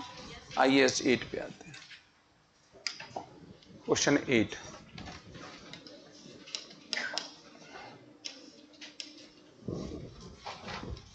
अच्छा, आज आप लोग का टेस्ट है, ठीक है. मैं एक क्वेश्चन पहले लगा दूं फिर बताता हूं. पहले आप लोग देखो. कहता है कि the quantities of heat required to raise the temperature of two solid copper sphere R1 and R2 through 1 kelvin. एक बात बताओ, हीट रिक्वायर्ड का रेशियो निकालना है. हीट रिक्वायर्ड दोनों कॉपर का बना हुआ है, तो स्पेसिफिक हीट कैपेसिटी सेम होगी. तो क्या बनेगा बताओ ना. M1 C डेल्टा T और M2 C डेल्टा T, क्योंकि टेम्परेचर भी 1 केल्विन चेंज होना है और दोनों सेम मटेरियल का बना हुआ है, तो C भी क्या ये कैंसिल हो गया? अच्छा, M कितना होगा? Volume into density. अरे वॉल्यूम इनटू, क्या दोनों कॉपर का बना हुआ है? 4/3 पाई, चूंकि स्फीयर है ना ये, डेंसिटी के नाम पे रो, बाई में पाई R2 क्यूब, क्या रो रो पाई पाई. ये सर नो. हमको चाहिए डेल्टा H1 और डेल्टा H2 का रेशियो. श्योर हैं आप? तो मेरे भाइयों बहनों, R1 क्यूब बाई में R2 क्यूब होगा. R1 और R2 में R1 कितने के बराबर है? 1.5 का क्या? क्यूब. ये R2 का क्यूब. यस और नो? अगर यहां पर देखोगे तो 1.5 1.5 1.5 3 बार मल्टीप्लाई कर लो. अभी देखते हैं, बाद में हम लोग इसका हिसाब किताब कर लेंगे अपने हिसाब से. इनटू में R क्यूब आएगा. अरे R2 क्यूब, सॉरी, ये भी R2 क्यूब आएगा. क्या कैंसिल हो जाएगा? अच्छा, ऊपर 15 लिख के नीचे 10 नहीं लिखा जा सकता? हे दीवानो, 15 इंटू 15 बाई में वॉट? 10 गुड़े 10 गुड़े 10. अगर आप देखोगे तो 5 तिया 5 दूनी दूनी दूनी 3 3 9 और 3 27 और है ऑप्शन में. That is the answer. क्या मुश्किल क्वेश्चन है? 2020 में पूछा गया सवाल. छाप दीजिए. ऐसे ही सवाल आते हैं आपके क्या. फट से लिखो इसको. ठीक है जी.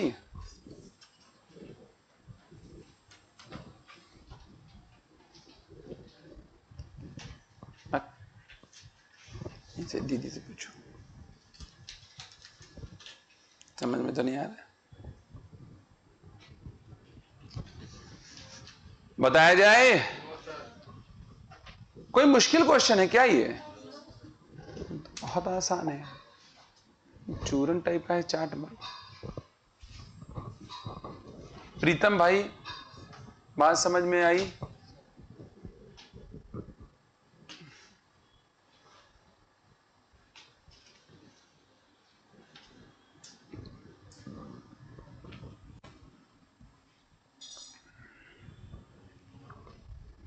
अच्छा, आज के टेस्ट में थोड़ा नंबर आप अपना बढ़ाना चाहते हैं? कुछ बात बता दें? बता देते हैं, 5-7 बातें बता देते हैं। आज टेस्ट में फॉलो करिएगा, थोड़ा देखिएगा, आपको उसका इफेक्ट मिलेगा, रिजल्ट मिलेगा।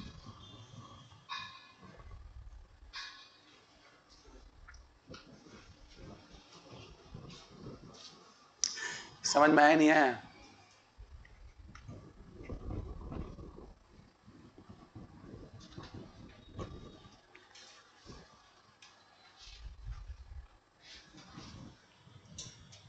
हे दीदी बताया जाए। देखो सबसे पहले क्या है, आपको कितने देर का पेपर होता है? 3, अभी फिलहाल तो 3 घंटे 20 मिनट ही हो रहा है ना, 3 घंटे 20 मिनट। समझिएगा बहुत आराम से बात को। पेपर आपको कहा जाए कि पेपर स्टार्ट, सबसे पहला क्या काम करना होता है? क्वेश्चन भिड़ जाए। देखिए पहली बात तो देखिए जो भी आप जितने भी लोग हैं वो कभी भी किसी को कॉपी मत करिए। कॉपी सिद्धांतों में किया जा सकता है पर कॉपी तरीके में नहीं किया जाएगा। नहीं समझे आप? Principle is same for everyone but process is not same for everyone. Clear है? 2 लोगों को एक ही हाइट से गिराया जाता है, राइट? दोनों पर ग्रेविटी काम करेगी, लेकिन किसको ज्यादा चोट आएगी और किसको कम चोट आएगी ये उस व्यक्ति पर निर्भर करेगा। श्योर हैं आप? तो इसीलिए ध्यान रखिए, सिद्धांत सेम है सबका काम करने का, लेकिन उसका तरीका अलग हो सकता है। तो तरीका कॉपी मत करिए, सिद्धांत कॉपी करिए। जैसे सबको पता है मेहनत करना चाहिए, पढ़ाई करनी चाहिए, रिवाइज करना चाहिए, पर कितनी बार रिवाइज करना चाहिए ये इसका कोई सेट नहीं है। हो सकता है किसी का 2 बार में रिवीजन में काम चल जाए और किसी का 10 बार में काम चले। ये डिपेंड करता है, पर्सन टू पर्सन चीजें वैरी करती है। इतनी बात समझ में आती है? जब भी आपके सामने पेपर आए, पहले बात तो पेपर को एक बार रफली पलट लो और मुश्किल से इसमें 1-1.5 मिनट लगना चाहिए। एक बार पलट के देख लिया कि उसका तापमान क्या है, एक अंदाजा लग जाएगा, एक ब्लूप्रिंट आपके दिमाग में बन जाएगा। मेरे हिसाब से बेहतर होता है पहले फिजिक्स ट्राई करना, और अगर आप बायोलॉजी करते हैं तो बायोलॉजी भी कर सकते हैं, क्योंकि आप बायोलॉजी पहले करें या फिजिक्स पहले करें, केमिस्ट्री बीच में आएगी। उसको लोग देखते भी इसी नजर से, फिजिक्स बहुत टफ, केमिस्ट्री बहुत आसान और बायोलॉजी बीच में रहती है सभी के लिए। यही सिचुएशन है, फिजिक्स बहुत टफ, बायोलॉजी बहुत आसान और केमिस्ट्री, उल्टा बोल दिया था क्या पहले? ओके, अब सही है। फिजिक्स बहुत टफ, बायोलॉजी बहुत आसान और केमिस्ट्री मीडियोकर होती है सभी के लिए लगभग, मोर और लेस। हो सकता है किसी के लिए फिजिक्स बहुत अच्छी, ठीक बात है, मे भी कुछ ही लोगों के लिए होती है, ज्यादातर लोगों में ऐसा नहीं होता। तो मैं आपको कहूंगा कि पहले आप फिजिक्स ट्राई करिए। आप चाहें तो बायोलॉजी भी कर सकते हैं, कोई ऐसा नियम नहीं है। फिजिक्स ट्राई करिए। अब आपके सामने टाइमर तो चलता रहता है, घड़ी दिखती है? घड़ी दिखती नहीं है क्यों भाई? घड़ी नहीं दिखती है? ऐसा नहीं, दिन दहाड़ी यहां स्क्रीन पे प्ले होते हुए देखा मैंने कई बार, मतलब कैमरे में झूठ दिखाई देता है, नीचे दिक्कत होती है, पीछे लगी होती है, तुम मुंडी नहीं मोड़ पाते होगे, मुझे पता है। बहरहाल घड़ी आपके पास में रहेगी या रहती भी होगी। आपको करना क्या है, जब आप फिजिक्स के क्वेश्चन ट्राई कर रहे हो तो आप 1 घंटे के अंदर फिजिक्स के 50 क्वेश्चन तक पहुंच जाइए। अब कई लोग क्या करते हैं, पहला क्वेश्चन पढ़े उसी में अटक गए। अगर आप एक अच्छे एस्पायरेंट हैं, एक अच्छे स्टूडेंट हैं, पढ़ा हुआ है आपने, क्वेश्चन पढ़ते के साथ आपको अंदाजा लग जाएगा कि आपकी बस का है या बाहर है। आवाज आ जाएगी। अगर अंदर की आवाज कहती बस के ये समझ में नहीं आ रहा हमको, फौरन छोड़ो, आगे बढ़ो। आपको अगर ऐसे चलने लगे तो शुरुआत के 5-10 क्वेश्चन हम तो ऐसे ही निकल आएगा, कोई बात नहीं, वो हमारा काम नहीं है। फर्स्ट शॉट जब आप खेल रहे हो, फर्स्ट इनिंग खेल रहे हो, तो आपके साथ ऐसे ही होना चाहिए। आता है नहीं आता है इस पे काम करिए। पहला पढ़ा, समझ में आ गया, बात समझ में आ गई, ओके, नहीं समझ में आई, नहीं कोई बात आई, कट। समझ में आ गया? आगे बढ़ते हैं। तो क्वेश्चन को आपको जल्दी जल्दी अटेम्प्ट करना है, तेजी से आगे बढ़ना है, स्पीड आपकी मेंटेन होनी चाहिए। अच्छा, 4 ऑप्शन दिए हुए हैं, बोलो। लग रहा बी है, बी को टिक करो, बड़ा टिक करो। कई लोग ऐसे टिक करेंगे, ये चुट्टे लोग हैं, ये दूसरे को धोखा देना चाहते हैं कि मैंने ज्यादा क्वेश्चन किया, व्हाटएवर, जो भी करना चाहते, ऐसा मत करो। बड़ा टिक करो, गलत सही देखा जाएगा। फिजिक्स कंप्लीट कर ली? फिजिक्स कंप्लीट कर ली, फटाफट फिजिक्स का गोला भर लो। क्या करना होगा? गोला लास्ट में नहीं, वरना आप निश्चित तौर से गोला गलत भरने वाले हो, ये मेरी आप गारंटी ले लो। गोला भर लिया, अब किस पे आ गए? केमिस्ट्री या बायो पे, जिस पे भी आना चाहो। बायो के क्वेश्चन आपको 30 से 40 मिनट में हो जाने चाहिए। तेजी से सवाल पढ़िए, जहां तनिक भी कंफ्यूजन है छोड़ दीजिए, सॉल्व करिए। फिर सेम काम केमिस्ट्री में भी सेम काम। अगर आप लास्ट के 15-20 मिनट बचा लेंगे, 15 मिनट बचा लेंगे, अगर आप तेजी से करोगे तो 15 मिनट बचा ही लोगे। अगर आपने 15 मिनट बचा लिया तो फिर उसमें ओवरव्यू करिए कि कहां पर आप क्या चीज कर सकते हो। जितना हो ठीक है, नहीं हो कोई बात नहीं, ठीक बात है। तो आपको ध्यान रखना है कि आप क्वेश्चन करेंगे और क्वेश्चन पढ़ते के साथ अंदाजा लगा लीजिए कि ये क्वेश्चन हमारे वश का है या नहीं है, और अगर वश से बाहर का निकले तो उसको छोड़ देना है, ठीक बात है। मैंने कैलोरीमेट्री यहां तक पढ़ा दी है, इसके कुछ क्वेश्चन है, शीट आपके पास अवेलेबल है। अगले टर्न पे हम हीट ट्रांसफर शुरू करेंगे, लेकिन पहले इसके क्वेश्चंस लगवा लेंगे, ठीक है। थैंक यू वेरी मच, मिलते हैं कल।